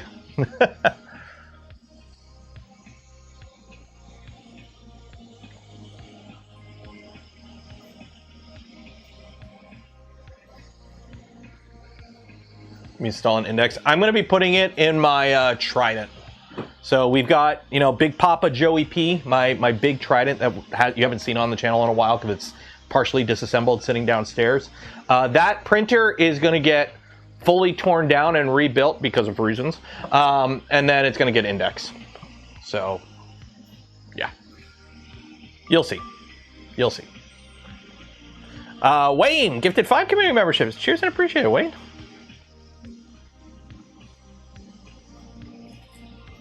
If you get a gifted membership, make sure you thank them.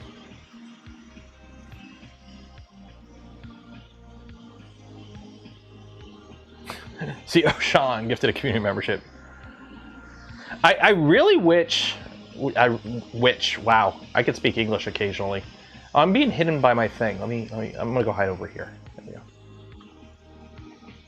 There we go.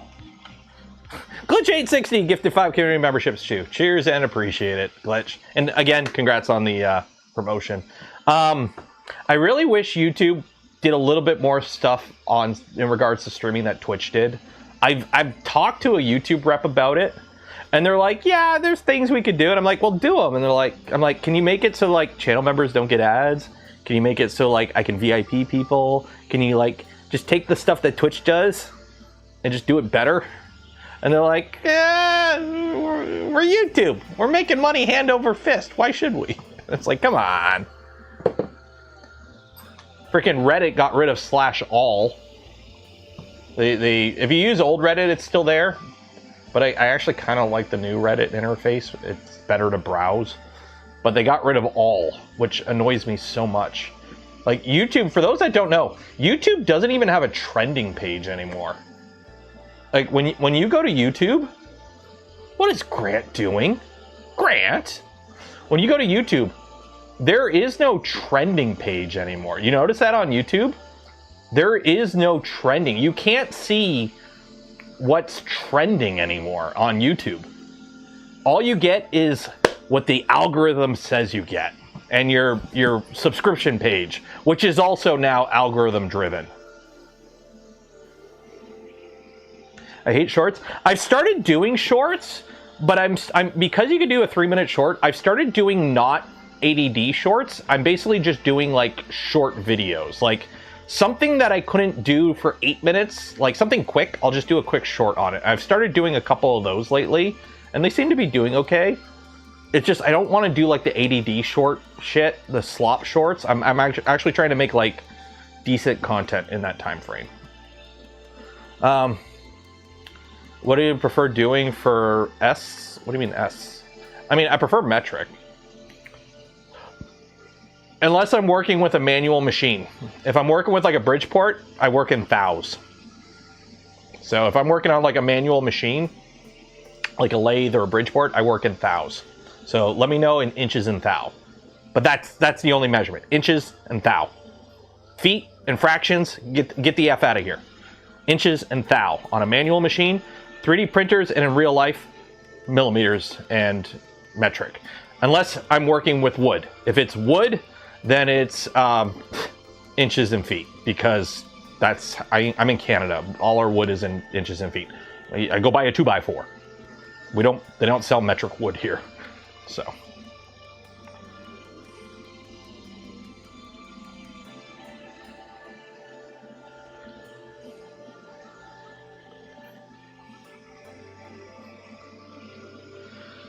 And also the worst part about YouTube is like, if you happen to like ever look up a clip from a movie, I did this the other day.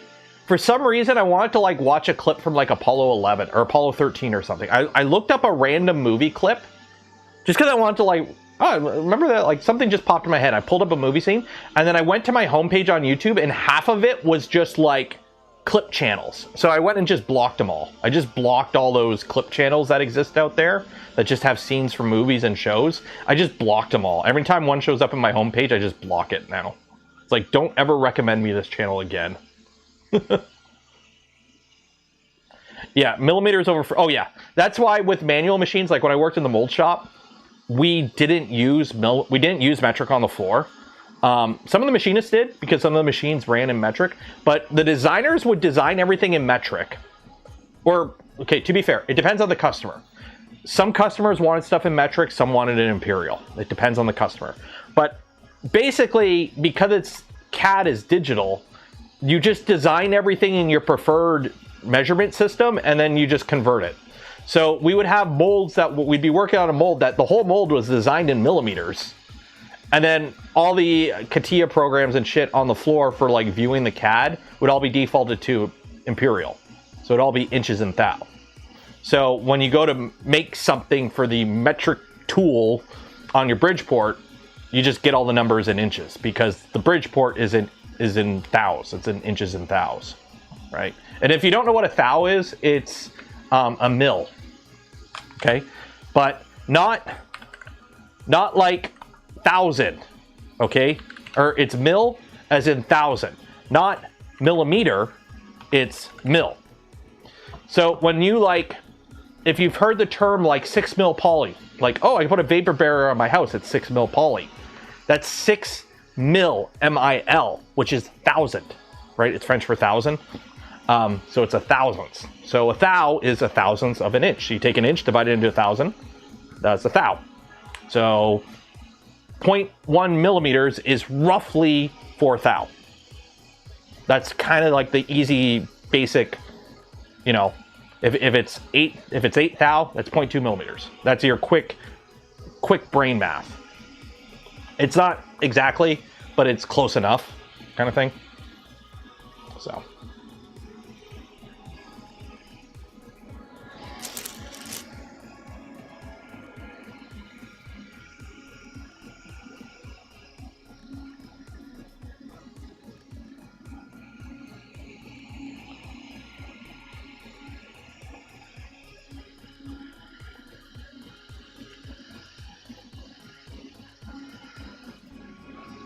How do I like the filament dryer connect? It's not a filament dryer, it's just a dry box. It's just a dry box. This is the one from Printed Solid.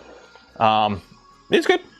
It works. It's got like little, you can stack them. I only have one of them, but I like it for just kind of throwing around. It's a good filament dry box for like, you just kind of throw it wherever you need it kind of thing.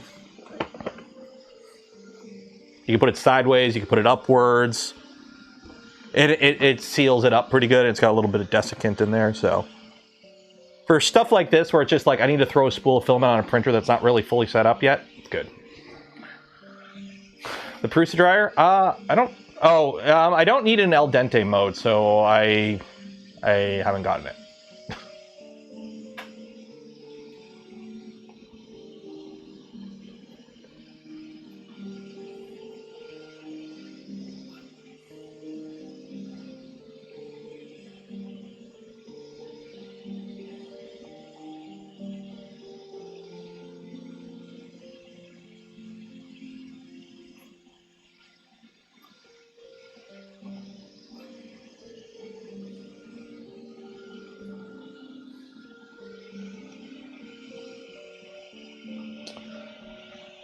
Oh yeah, that's right. Here's a polymaker. Let me pull it up here. I should see if I actually have any more credit on the account, because I do want to grab one of these.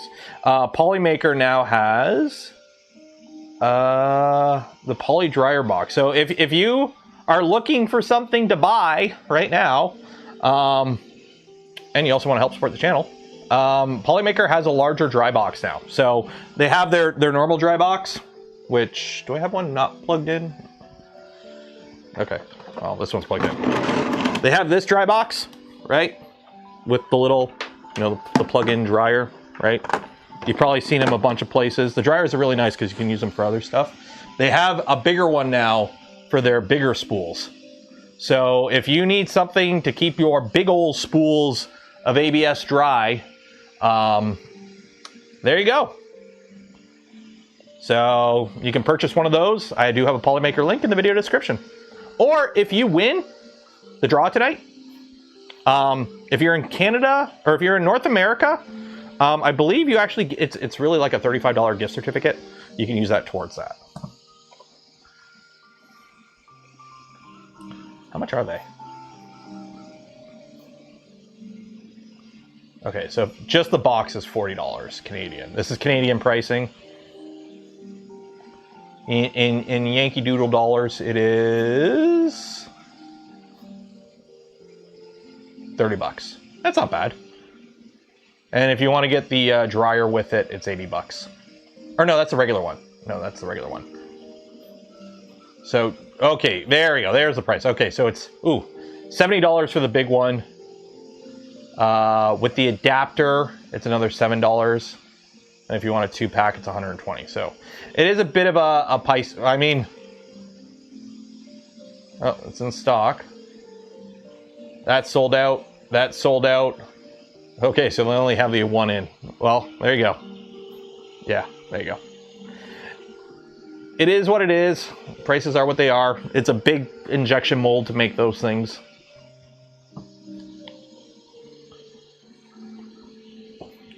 How do you save a print failed at a certain layer height and your print still glued to the bed? Jean, do you want me to tell you the real answer or the Hail Mary? The Hail Mary answer is if you can figure out if your printer is able to resume a print, like if you can basically just tell the printer to just carry on from where you left off, delete the old G code up to the whatever layer height, and it hasn't shifted and nothing has moved, you could probably like basically just delete all the G code up to the layer height that you were at. Hopefully the machine, you can XY home it, and then you can tell it the Z height it's at and get it going. Or in the real world thing, what you do is you start over. You start over. Because guess what? No matter what you do, you're going to have a seam. No matter what you do, you're going to have a seam. Especially if it's a print like ABS or whatever, and it's cooled off, and it's like popped off the bed, or it's shifted a little bit. Real world scenario, if you're like, how did it fail?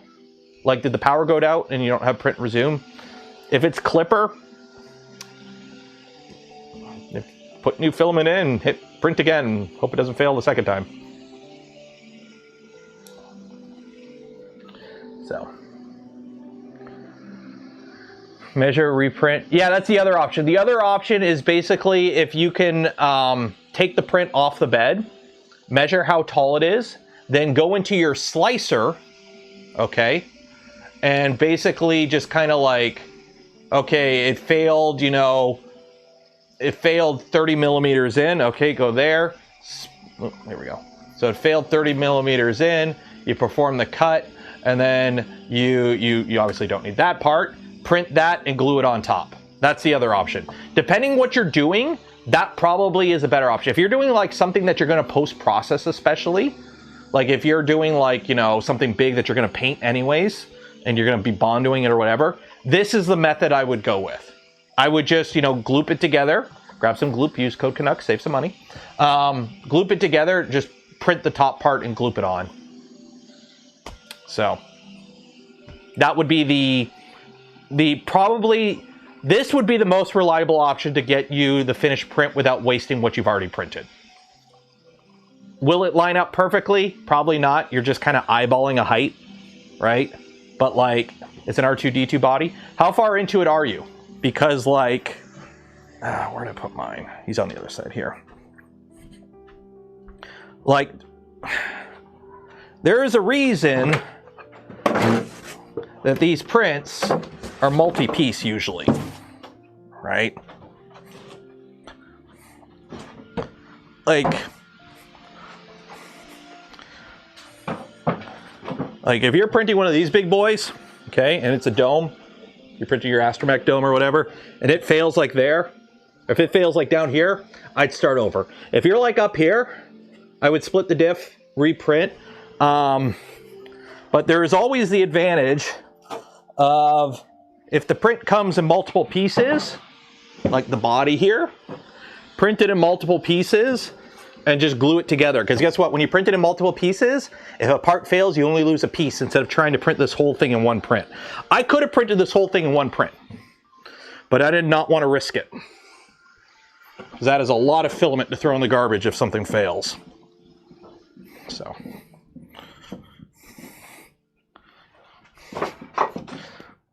He's a R2-D2.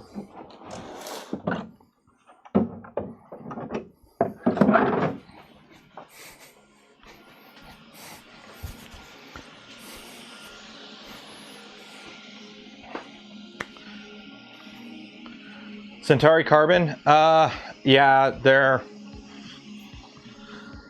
depending how big the print is, you might, like, how did it fail? If did the power go out?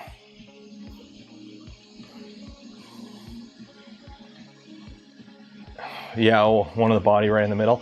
Like, here's the thing, you could always chop it in the slicer, print the part, put it on top, glue it together, gloop it together, whatever, and then blend it out, and hopefully, but if it's like multiple parts that all have to go together, and you have multiple parts that you've now printed in subparts because print fails, hoping everything still fits geometrically and alignment wise and everything still lines up, you're gonna have to make that call yourself. Sometimes it's just easier to suck it up, eat the loss, and try again. So.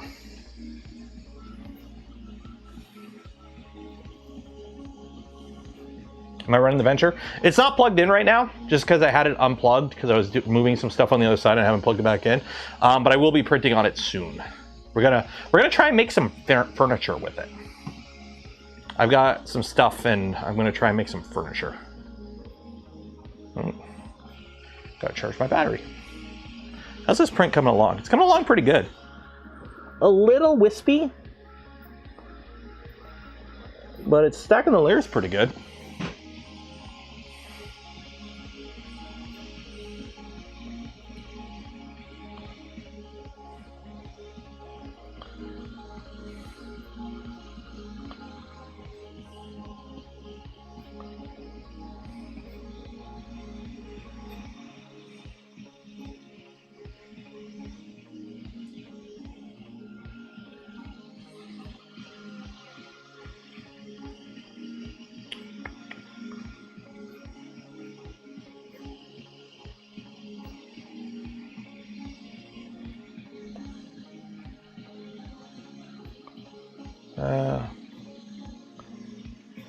Wasn't the Centauri carbon supposedly like Clipper, but they lied or something? Was it the Centauri? I can't remember which company.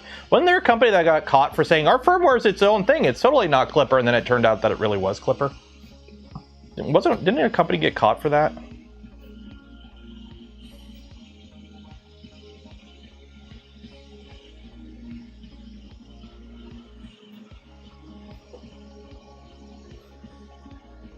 Centauri, okay.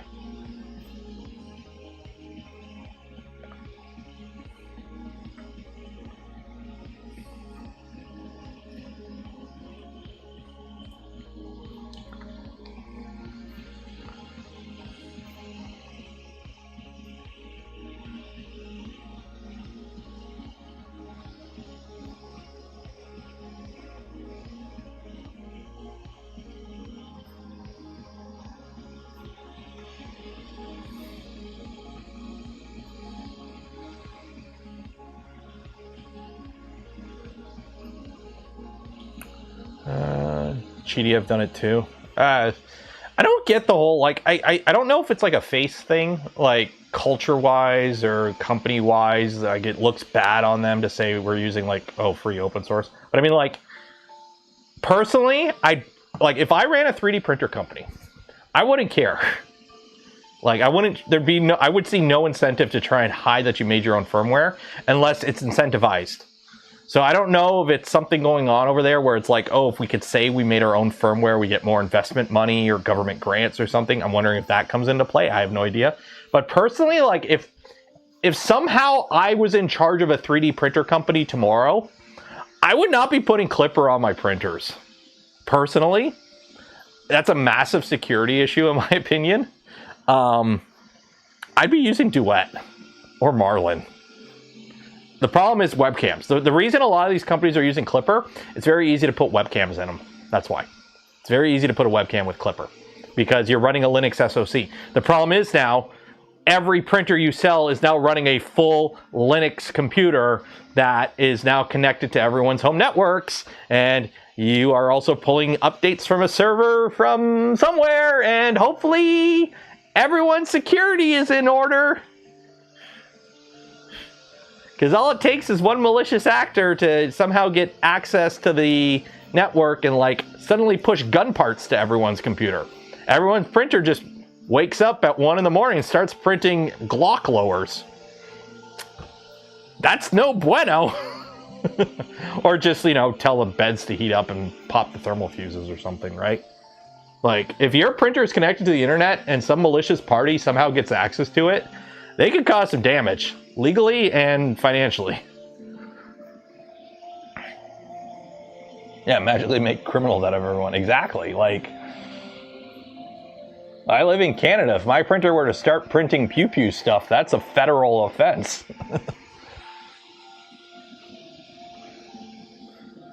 So Marlin is better than Clipper? I didn't say that. I said if I was in charge of a 3D printer company selling commercial printers, I personally would be hesitant to use Clipper. You're talking to somebody who has Clipper on a bunch of printers. I love Clipper. Clipper's awesome.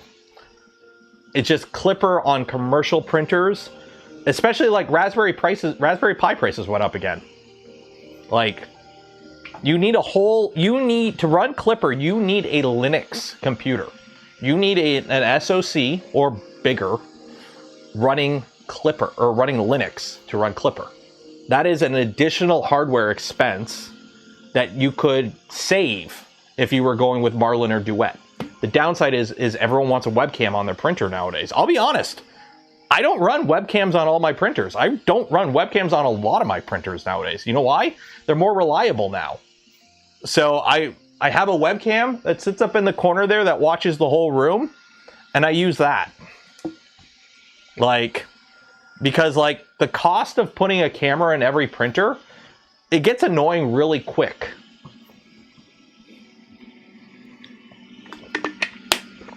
But if you're running Clipper, it's easy. You just need a USB port because it's running Linux.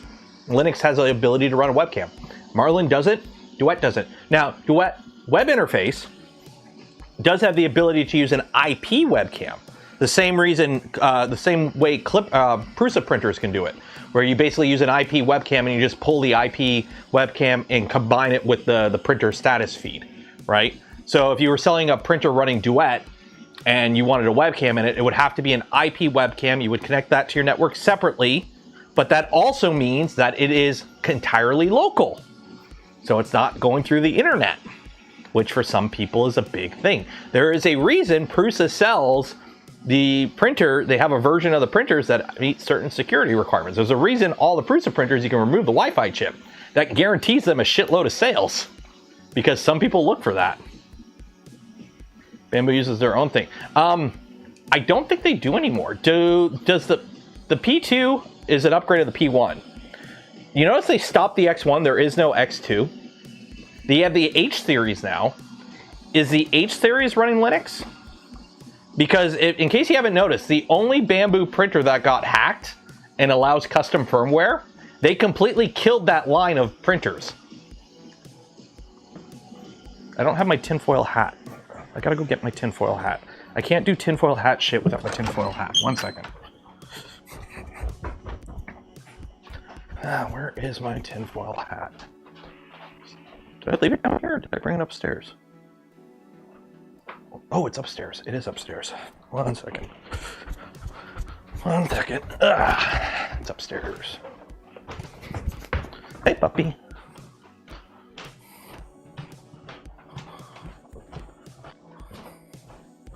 There we go.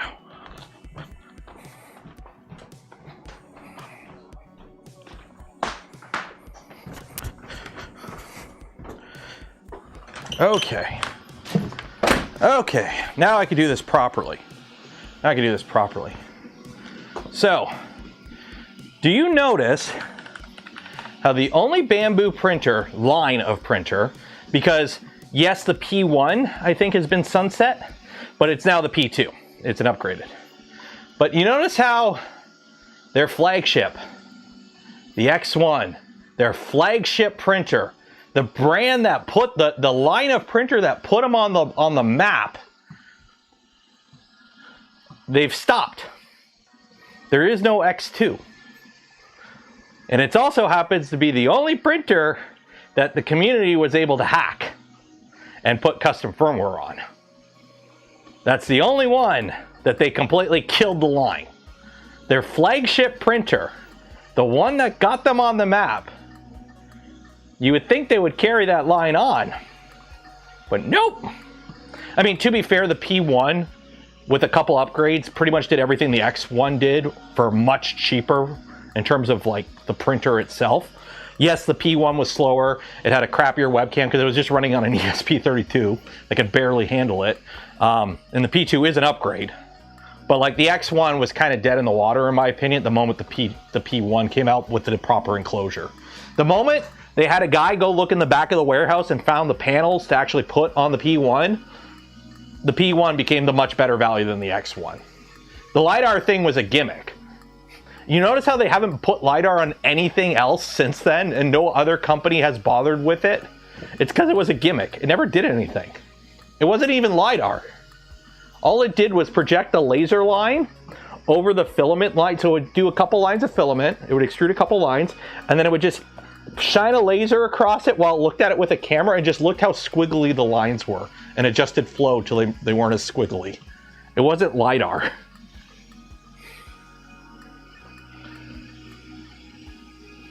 It's like same with spaghetti detection. I don't bother with spaghetti detection on any of my printers. Did Creality have one with LiDAR? I mean, it wasn't, it was the fake LiDAR.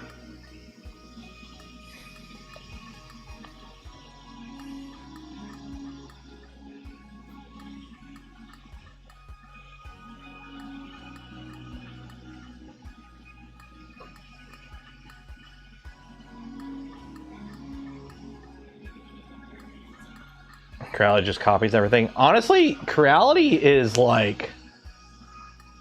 I'm assuming they're still doing okay as a company because they still exist. But like, when was the last time they come out with something like actually original? Like, half the time when I see a new printer that a company is showing off, I just assume it's a Bamboo. I mean, like, this is an A1. And then this, I don't know how this is gonna go, but that's an A1. This is their attempt at a Bamboo P2. Like, come on, guys. I mean, to be fair, there's only so many ways you can make a Core XY in a box. They're all gonna look the same. But at least, like, make the tool heads look different, guys. Come on. Let me copy your homework.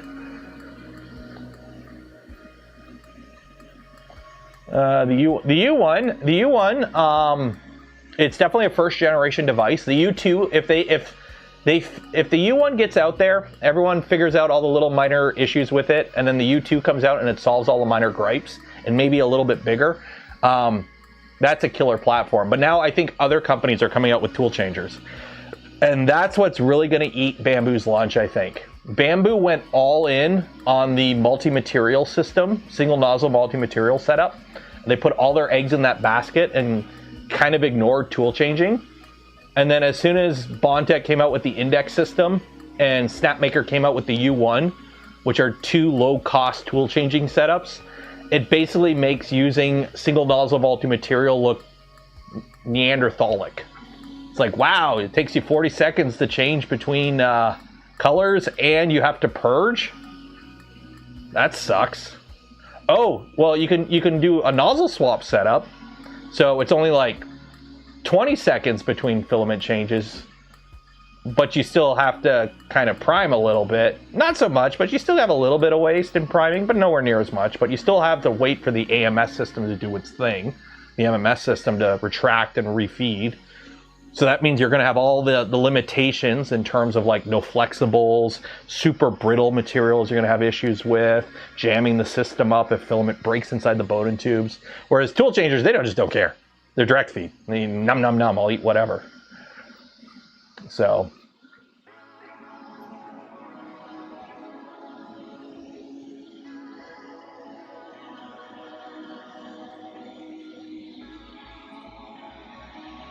yeah, it's like, don't get me wrong, like I have this guy here, and it's, you know, it does do multicolor prints just fine. But it's like, this is for when I need to do multicolor prints in ABS, which I don't do that often. So I got to print a bunch of maker chips on it. We got to make new maker chips for Rocky Mountain. We're going to do them in ABS. They are sending out H2C conversion units to influencers like confetti. Oh yeah, Bamboo is notorious for that. They will, if you have any sort of tech channel or a tech adjacent channel, they give you a free printer with an affiliate link, and their affiliate program pays out very well. So yeah. They're sending conversion units though. I would not do an H2C conversion. There is way too much work involved changing like an H2, is it the H2D? Because you can't do the H2S. You got to go from the H2D to the H2C, and there's a lot of work involved with that. And it's like, hopefully you don't break anything doing it. Am I coming down to the Lone Star Expo? Probably not.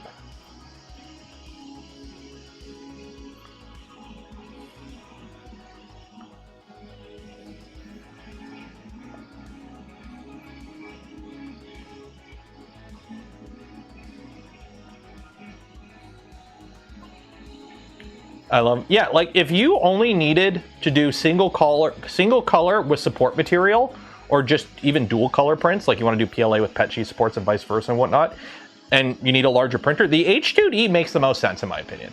Like the H2S, you can get a big dumb printer for cheaper. If you just need a big dumb printer, you can do cheaper than the H2S and get you most of what you need. The H2D makes the most sense in my opinion. The H2C just seems like too much for too little of an upgrade.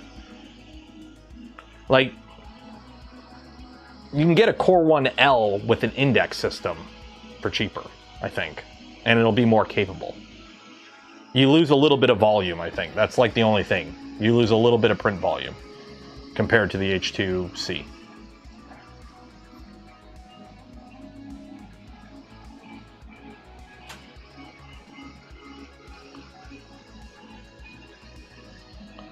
Tip forming on the Vivid. That's why I have a cutter. I have a cutter in mine. So I just cut it. So I don't have to deal with tip forming. The H2C, yeah, it's like I have the same concerns with the Atom Form. I have the same concerns with the Atom Form, where it's like basically it's a nozzle changing.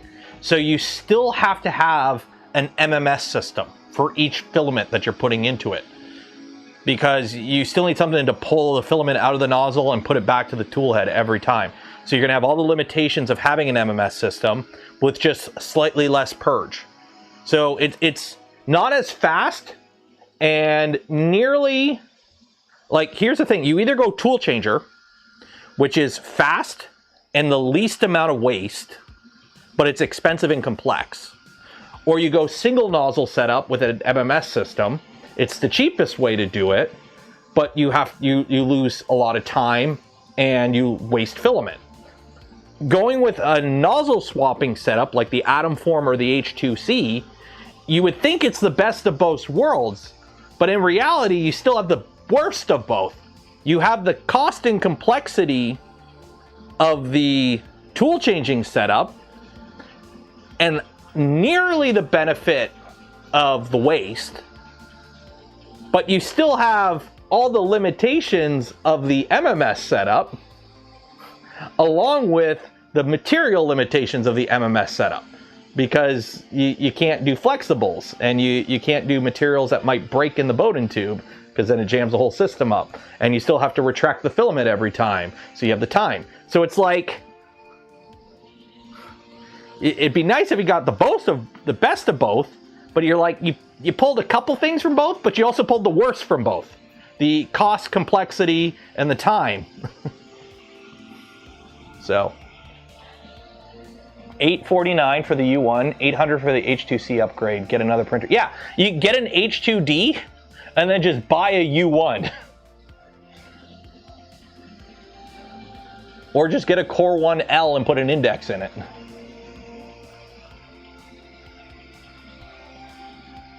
Yeah, index works with Clipper. Yeah, we're going to be putting index will work with anything. Index will work with Marlin. As long as you have a controller that can hook up the number of heaters, or there's only one heater. I mean, as long as you have something that you can hook up all the things you need to, it's just macros. For the tool change, it's just go to location, dock, undock.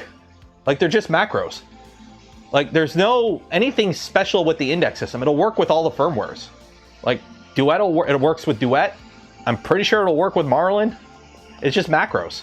It's just macros.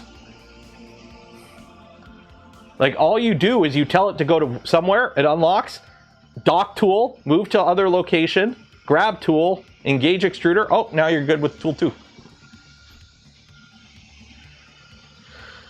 Does Marlin support load cell? I mean, I would assume so. Prusa firmware is based on Marlin. Like, yes, it's forked a long time ago, but they are still basically the same stream of firmware.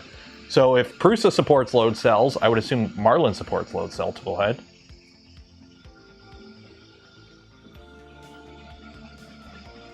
Yeah, no, Index is a system. They're working with Prusa to have it available on the Prusa machines at launch, because Prusa is probably like out of all the off-the-shelf printer companies, Prusa probably makes the most sense if you were going to collaborate with a company to do a off-the-shelf derived kit for your multi-system. But like the index system, you will be able to just go to bondtech.com, buy the tool head and as many indexes as you want, index tools as you want, and put them on anything. We're going to be putting it on a printer from 2020. We're putting it on a Trident, or 2022. We're putting it on a Trident. You can put it on a Mark III if you want. You can put it on a frickin' whatever. You can put it on whatever. It's an open system. It's not just Prusa.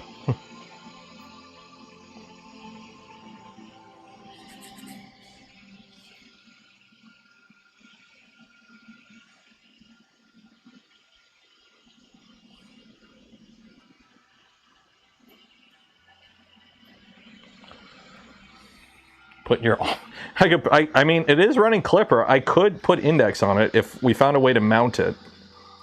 That would be the problem, is figuring out a way to mount it on an Ultimaker. What container? This is the printed solid filaments holder. Do I still have the Monoprice Mini? No, I do not. I took the Monoprice Mini and turned it into a bonsai. If you go to Thingiverse, just search bonsai. It's like, it looks like a mini Mark III. It's like an extrusion-based mini Mark III, Prusa Mark III. But my Prusa, or my Monoprice Select Mini, I took it apart because several of the components on it broke.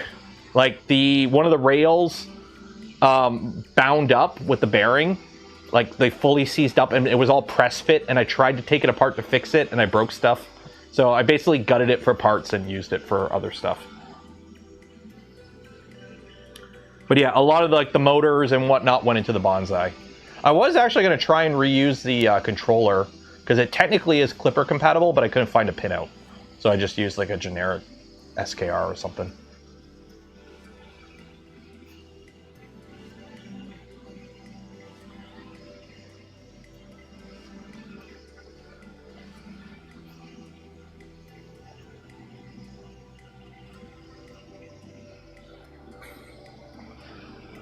Index the cocoa press, dude. I want dual extruders on the cocoa press so I can do like caramel filling, like automatic caramel filling of the stuff I make with it. Hey, Steve. Everyone say hi, Steve. The Micron is microning away, microningly.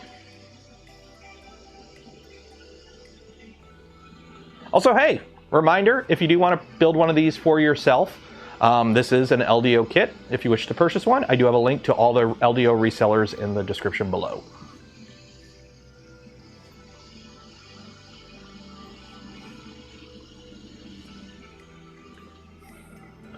Yeah, David's the CEO. He's the Cocoa King.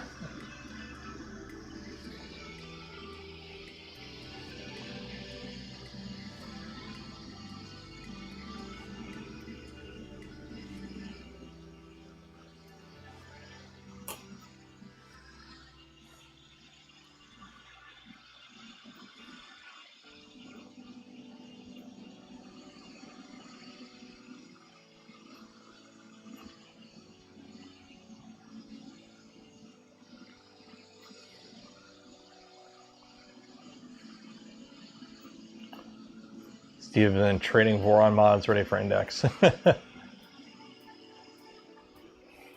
Well, we're going to be building one once I get the kit is going on a Trident, so.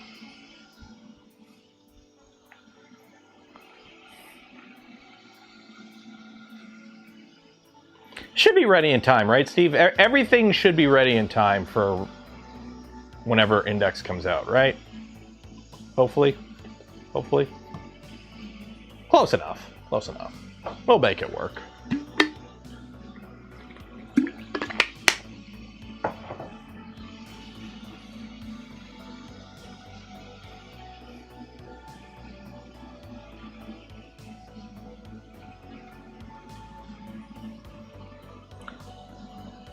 Seabore?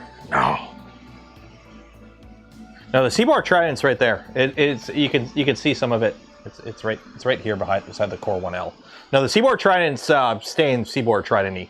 It's my print big thing dumb fast printer. Bruce has been very quiet about the release of Prusa Slicer V3. They're still working on it. It is what it is.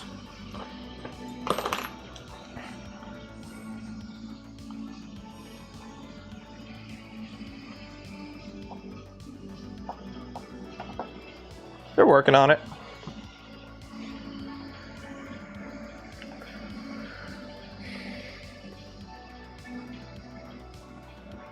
I think Bondtech actually put out a release, an update on the Index today, talking about not like in like a release update, but like a tech update about it. I watched it this morning, but I watched it like just after I woke up, so I don't remember it.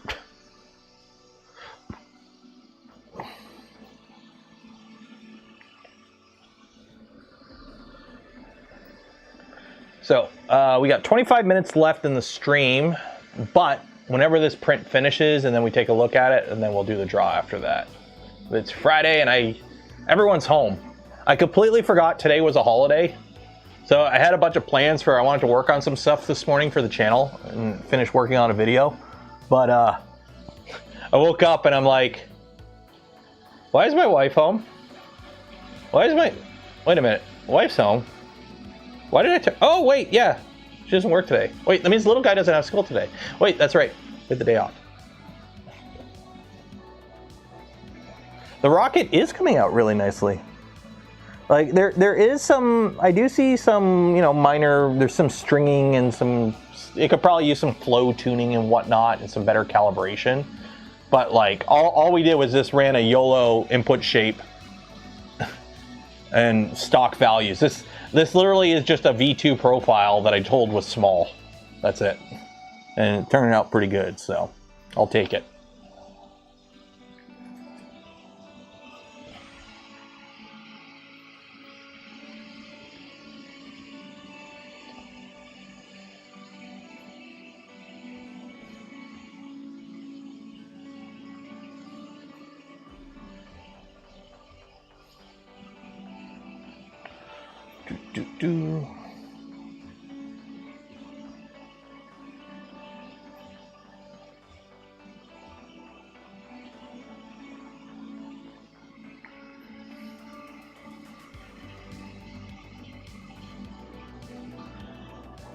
I was looking at the all-wheel drive model of CNC to gantry by LDO, and I have no idea how I'd expect it to route cables from the base up to the gantry.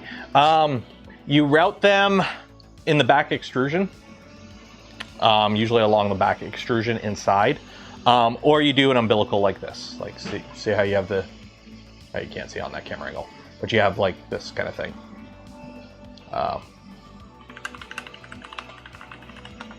Let me find it here. Monolith gantry.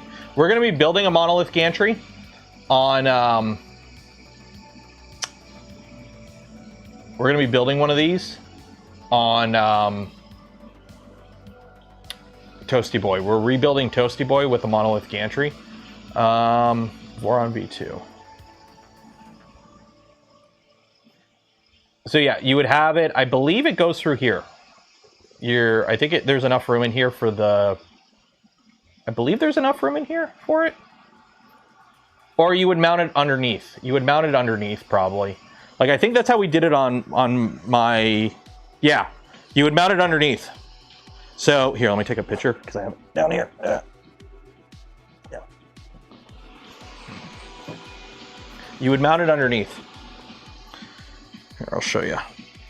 I'll show you on my on the V2 that we're turning into a stealth changer. So you would mount it like that. So you would just have it like that underneath.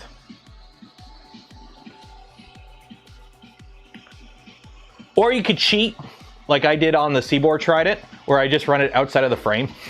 I just have a hole. I just have it come out. I have it taped on the back panel, and then I just have a hole that it comes through. It's behind the printer, it's behind a panel. You don't see it. It don't move. It's good. It's good. But that you can only do that on like a Trident where you got to fix gantry. What filament? This is the Polymaker PLA Pro. Their new PLA Pro formula.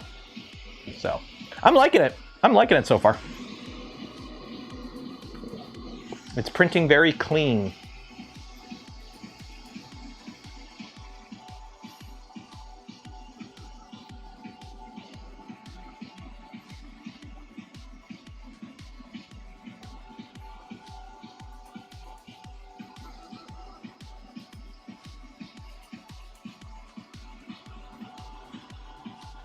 And then the little guy has been going crazy with his train here. Hide his face, but little guy's been loving the train set that we got him for Christmas. So this table is like an old tablecloth that we found in a cabinet. And we just stapled it to some foam board on top of a piece of plywood that we put on his old train table. So that's his little setup for his little model train that we got him for his birthday last week. So, where is it? Yeah. So like, that's the setup. So it's just an old tablecloth. I'm like, that's green, that works. And then there is like 1-inch foam under it. So if I want to cut out, like right now, nothing is tacked down or anything. I want to like try and hit up like Facebook Marketplace and just get some old track so we can make it a little bit bigger, because right now he only has the single loop. But the idea is let him play around with it, kind of find where he wants stuff to be, because I've printed off a bunch of towns and buildings and whatnot.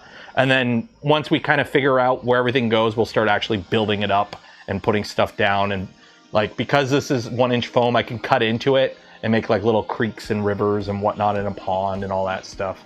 So.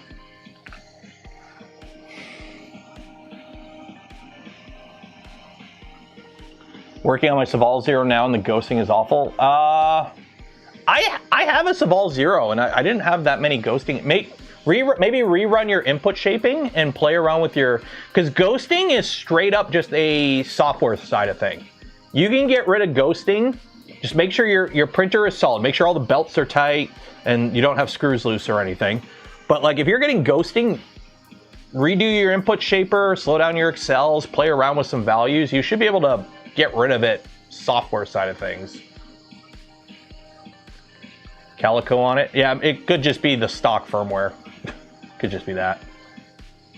Where's the Gundam going? This is a different room. The Gundam is still in the like, you know, here's some pictures I took from the Wednesday stream. The Gundam's still back there in the basement. By the way, if you missed the Wednesday stream, I cooked breakfast. The April 1st stream this year, we cooked breakfast on the Trident. It actually turned out pretty good. If you missed the stream on Wednesday, go watch it. We cooked breakfast on it. I'm gonna edit that down. I might make it into a video too, just for shits and giggles, or at least a short. But yeah, I made breakfast on a printer. It turned out we did pancakes, bacon, toast, and egg, and it actually all cooked on this bed, and it was edible. I didn't say it tasted the best, but I've had worse breakfasts.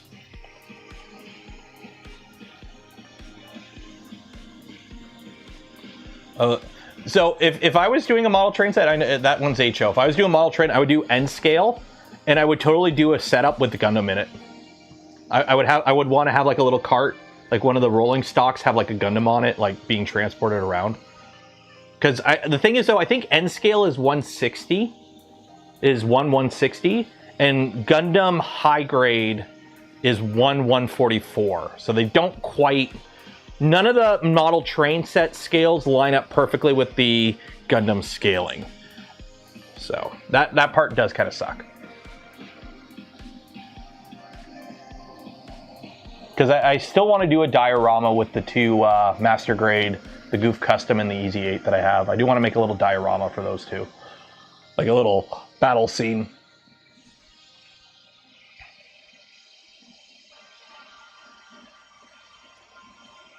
Ooh, we are almost done. We're at 2% left. So if you haven't entered, you got until this print finishes to enter for your chance to win some Polymaker filament. Once the print finishes, we're going to do the giveaway, and then once the giveaway is over, we'll pop it off the bed and you can take a look at it. So.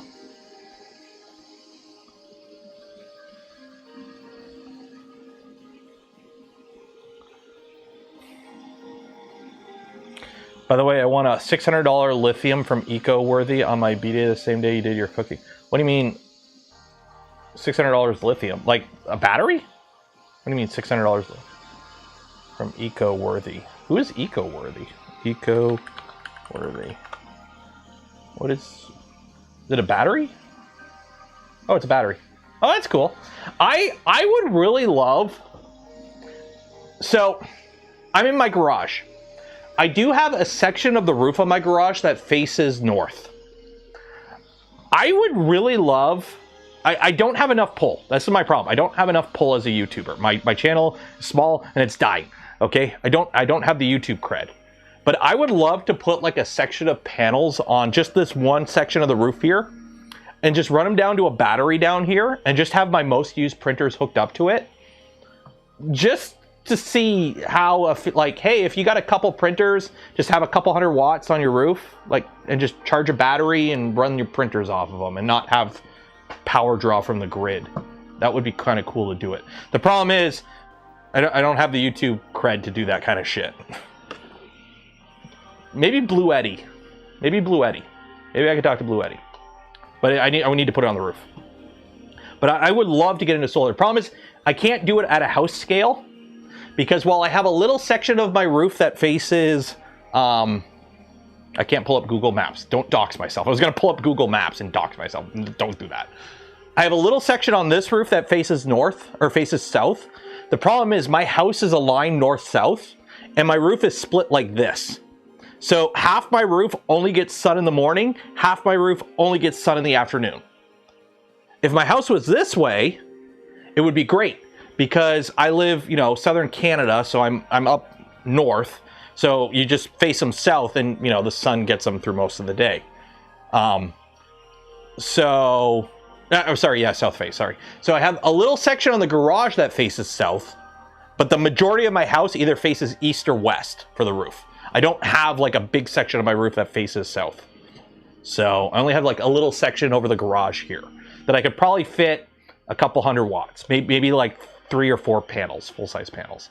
But it would be cool to have the studio and the garage be on its own thing. Like, yeah, it would be hooked up into luckily my breaker box is literally right behind this panel here. It'd be cool where I can offset everything I do out here on battery. That would be kind of cool. Buy a new house. I don't have a mortgage. I don't want a mortgage. It is very nice not having a mortgage. It allows me to do what I do with a dying YouTube channel. But it's... Yeah, no, I'm not moving. In today's economy, no. I worked my butt off for a couple years to pay off the house quick before everything went to shit. And that's saving me right now. I don't want to go through that again. I don't want to go back to working, you know, 60, 70-hour weeks in a tool shop and not having a life. I don't want to do that again. I did that for 7 years. It allowed me to pay my house off, but also, like, let's not get into it. Wasn't fun. Okay.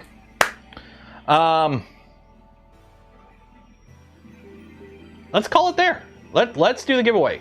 Let's do the giveaway. Let's do the giveaway. More in Toronto. I don't live in Toronto. I live in look at the map of Canada. Go as far south as you can go. That's where I live. Roughly. I'm not going to give away my exact location. If you didn't enter for your chance to win some Polymaker filament, you'll have another chance tomorrow. I think tomorrow is going to be a kit bash stream. We're going to do a couple things on the stream tomorrow. We're going to take inventory of the stealth changer and figure out where we're at with that build and what we need to finish it up. I think we need to wrap up the electronics. Also, we got to start printing the panels for this, so we'll do that as well on the Prusas. And then also, we might start taking apart the V1.8, get it ready for the Monolith rebuild. So there is a couple things we'll be doing on stream tomorrow. It's going to be a kit bash stream, do a bunch of different things. File, save. There we go.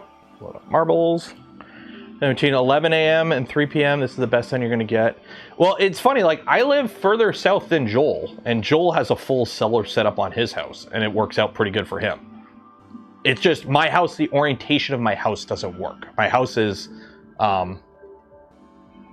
here, let me show you what I mean. Nope, not that, not that.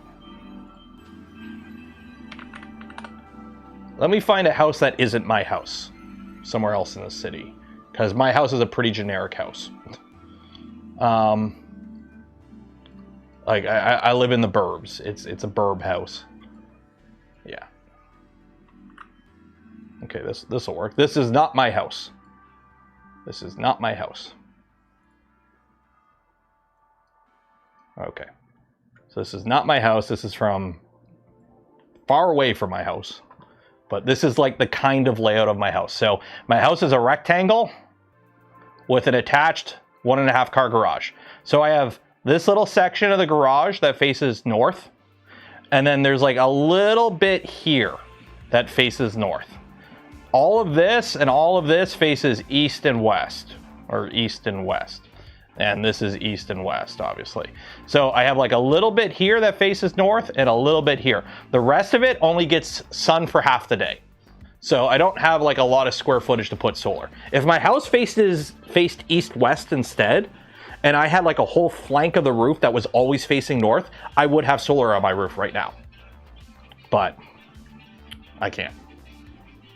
So, okay, let's do this giveaway. Let's do this giveaway. Race. So that is something like, you know, if I happen to win the lottery, or it turns out like I had a rich uncle that I never knew who dies and gives me like a couple million, I'm building a house on a plot of land that is big enough to have a detached structure that I can use as a shop and to run the channel out of. Because I actually do enjoy doing YouTube, funnily enough. How many names? How many names? I would set it up so that doing solar would be viable and try and do as much off-grid as I could. 237. Okay, random. Is there any Easter? I don't know. Let's do this one. I was like, is there any Easter themed ones? And I'm like, probably not. East-west system. The problem is, Captain, I'm so far north that the efficiency losses would hurt quite a bit. The efficiency losses would hurt quite a bit versus a system that's just faced south, or faced south. So yeah, that's the problem. So I would basically have to double the amount of panels I have to try and get full efficiency. Okay, because in the winter it'd be barely doing anything. Okay, how this works is if you win, you get a spool of filament from Polymaker. But if I pick your ball, you look lonely. Chevron, if you win, you get a free hat. Good luck. Along with your spool of filament. Exclamation mark zoom zoom makes yourself go faster. Exclamation mark gullible makes everyone else go slower.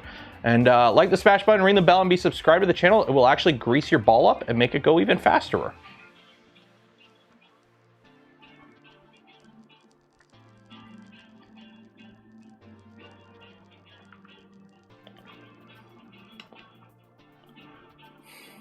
Go banana! Well, microplastic therapy is in the lead, I think, or actually... Oh, did somebody make it out? I'm getting dizzy. I'm getting dizzy. Oh, some people made it out. Okay. Go, Captain Caveman! It's up to you now. I believe in you, Captain Caveman.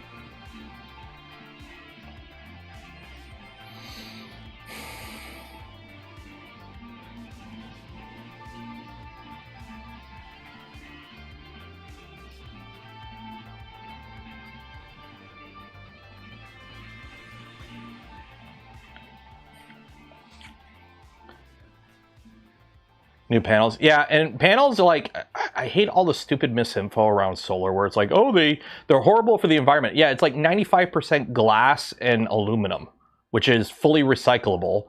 And then the rest is just standard microchip shit. It's like there is as much bad stuff in a solar panel as there is in like a normal cell phone or any other normal electronic device. And it's like, oh, well, they only last so long. And it's like, no, they last until they break. There might be some efficiency losses, but by the time you get efficiency losses, they've already generated enough power to already pay for themselves. So they're already paid off. So you're having efficiency losses on free power. Like, we could be doing, like, look, China right now has enough solar panels to basically power all normal use in the US for like residential. Like they just already have that much solar. And the US is like, no, we're gonna burn dinosaurs. Because Enron or something, I don't know. Stupid reasons.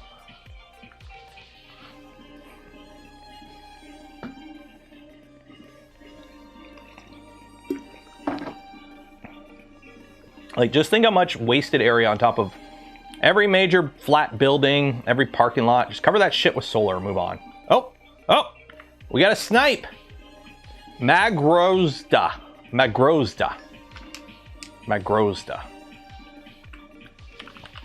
How do you even pronounce that? There you go. There you go. Oh my God, so many people have not done their taxes yet. Then again, I shouldn't complain. I haven't done mine yet either. So, Magrozda, golf claps in chat. Golf claps in chat, Magrozda. Golf claps in chat. Let me get the email set up here, and then we will take a look at our little rocket ship that we printed. Okay. Thing for commercial. Well, here I live in Ontario, Canada. Our province has been. We've had a conservative leader for like 15 years now, or so, I don't know, 10, 15 years. It's been a while. One of the first things they did, they got rid of all the incentives for solar, which basically killed the entire solar industry here. It still exists, and people still do solar. It's just there's no incentive to do solar. Meanwhile, in Quebec, they have all the incentives for solar and EV. So there's still federal incentives, but here in Canada, a lot of like stuff is at the provincial level for that kind of stuff. So it depends what province you're in. Like, I got family in Quebec. They have incentives for EVs. They have incentives for solar. So they're doing all that shit. Here in Ontario, we don't got anything. You only get like the federal incentives, which aren't as good. So let's take a look at our little rocket ship. Ooh, that came out really good. Vision miner is a little sticky. There we go. Overhead. So there is our little rocket ship. How does the support break off? Ooh, clean. So, a little bit of flow. We could handle a little bit of flow tuning, I think.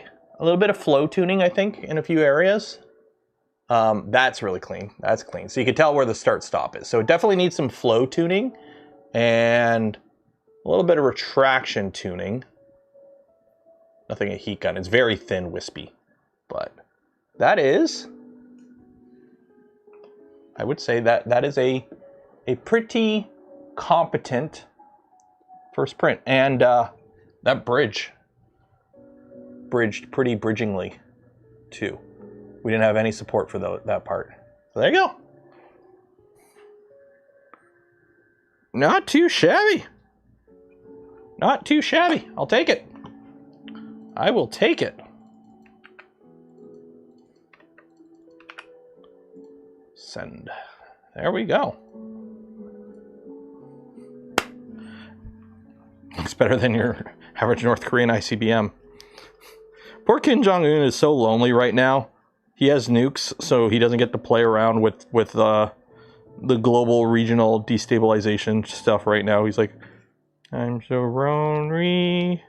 Iran took all away his thunder. Okay. I'll take some pictures of the printer. I'll put them online and whatnot. I'll share them on the Discord and Twitters and whatnot. But this printer isn't done. Usually what I do is I build a printer up to this state, and then I'll use it for a bit, get a couple days of print time on it, and then we'll enclose it up. I don't see the point in closing a printer right after building it, because the last thing you want to do is enclose it all up and then realize, oh no, I got to tweak something or adjust something, and you got to take it all apart. So usually I build a printer up like this, we get it working, and then once it's all, we're happy with it, then we enclose it. So I'll run a couple prints on it today. I'll just let it run long. I'll just load up a big print and let it print for a while.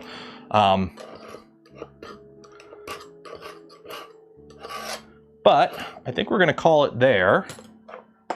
Get a good picture of it before I do that, though.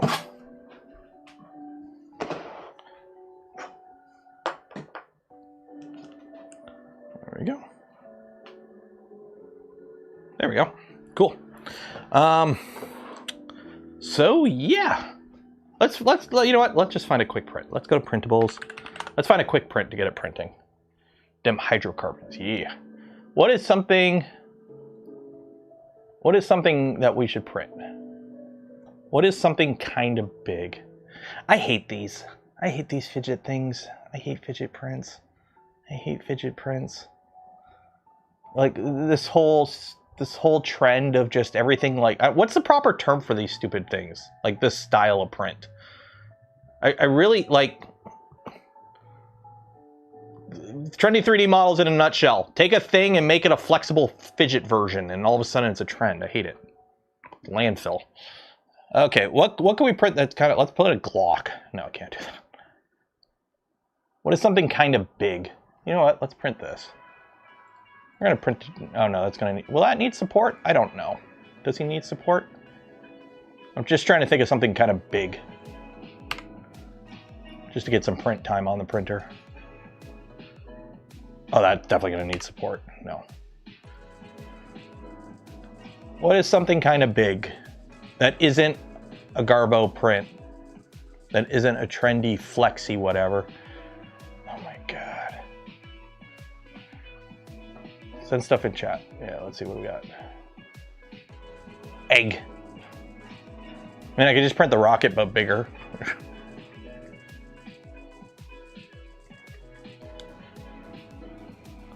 Likes. Most likes in the past 90 days. People are printing a lot of Glocks, apparently.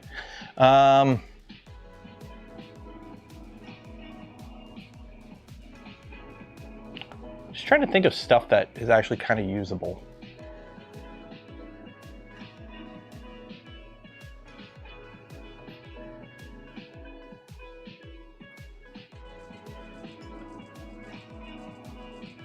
I mean, I could just print a giant Voron cube for all I care.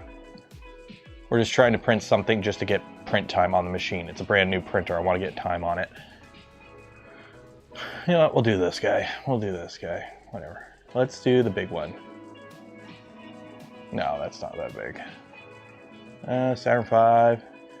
I'm trying to find something just a big normal print. You know what? You know what? Let's just do a damn benchy. Add model.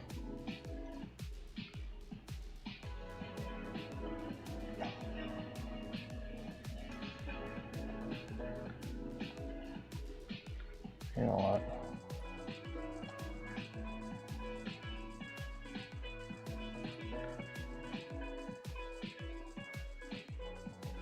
There you go.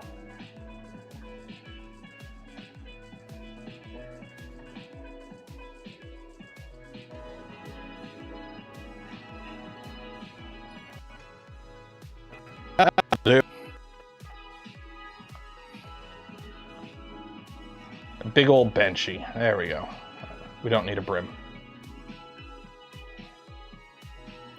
No brim.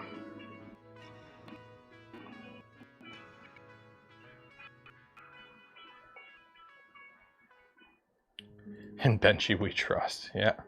Save. Upload and print. There we go. Okay. Big benchy. Okay. So I'm just gonna let that do that. We're just getting hours. I'm just getting hours on the machine essentially. Plus I need to print random stuff for a video anyways. So yeah, so shout out to LDO Motors. Again, we are not done with this build series technically, but this will be the last one for a little bit because we need to get...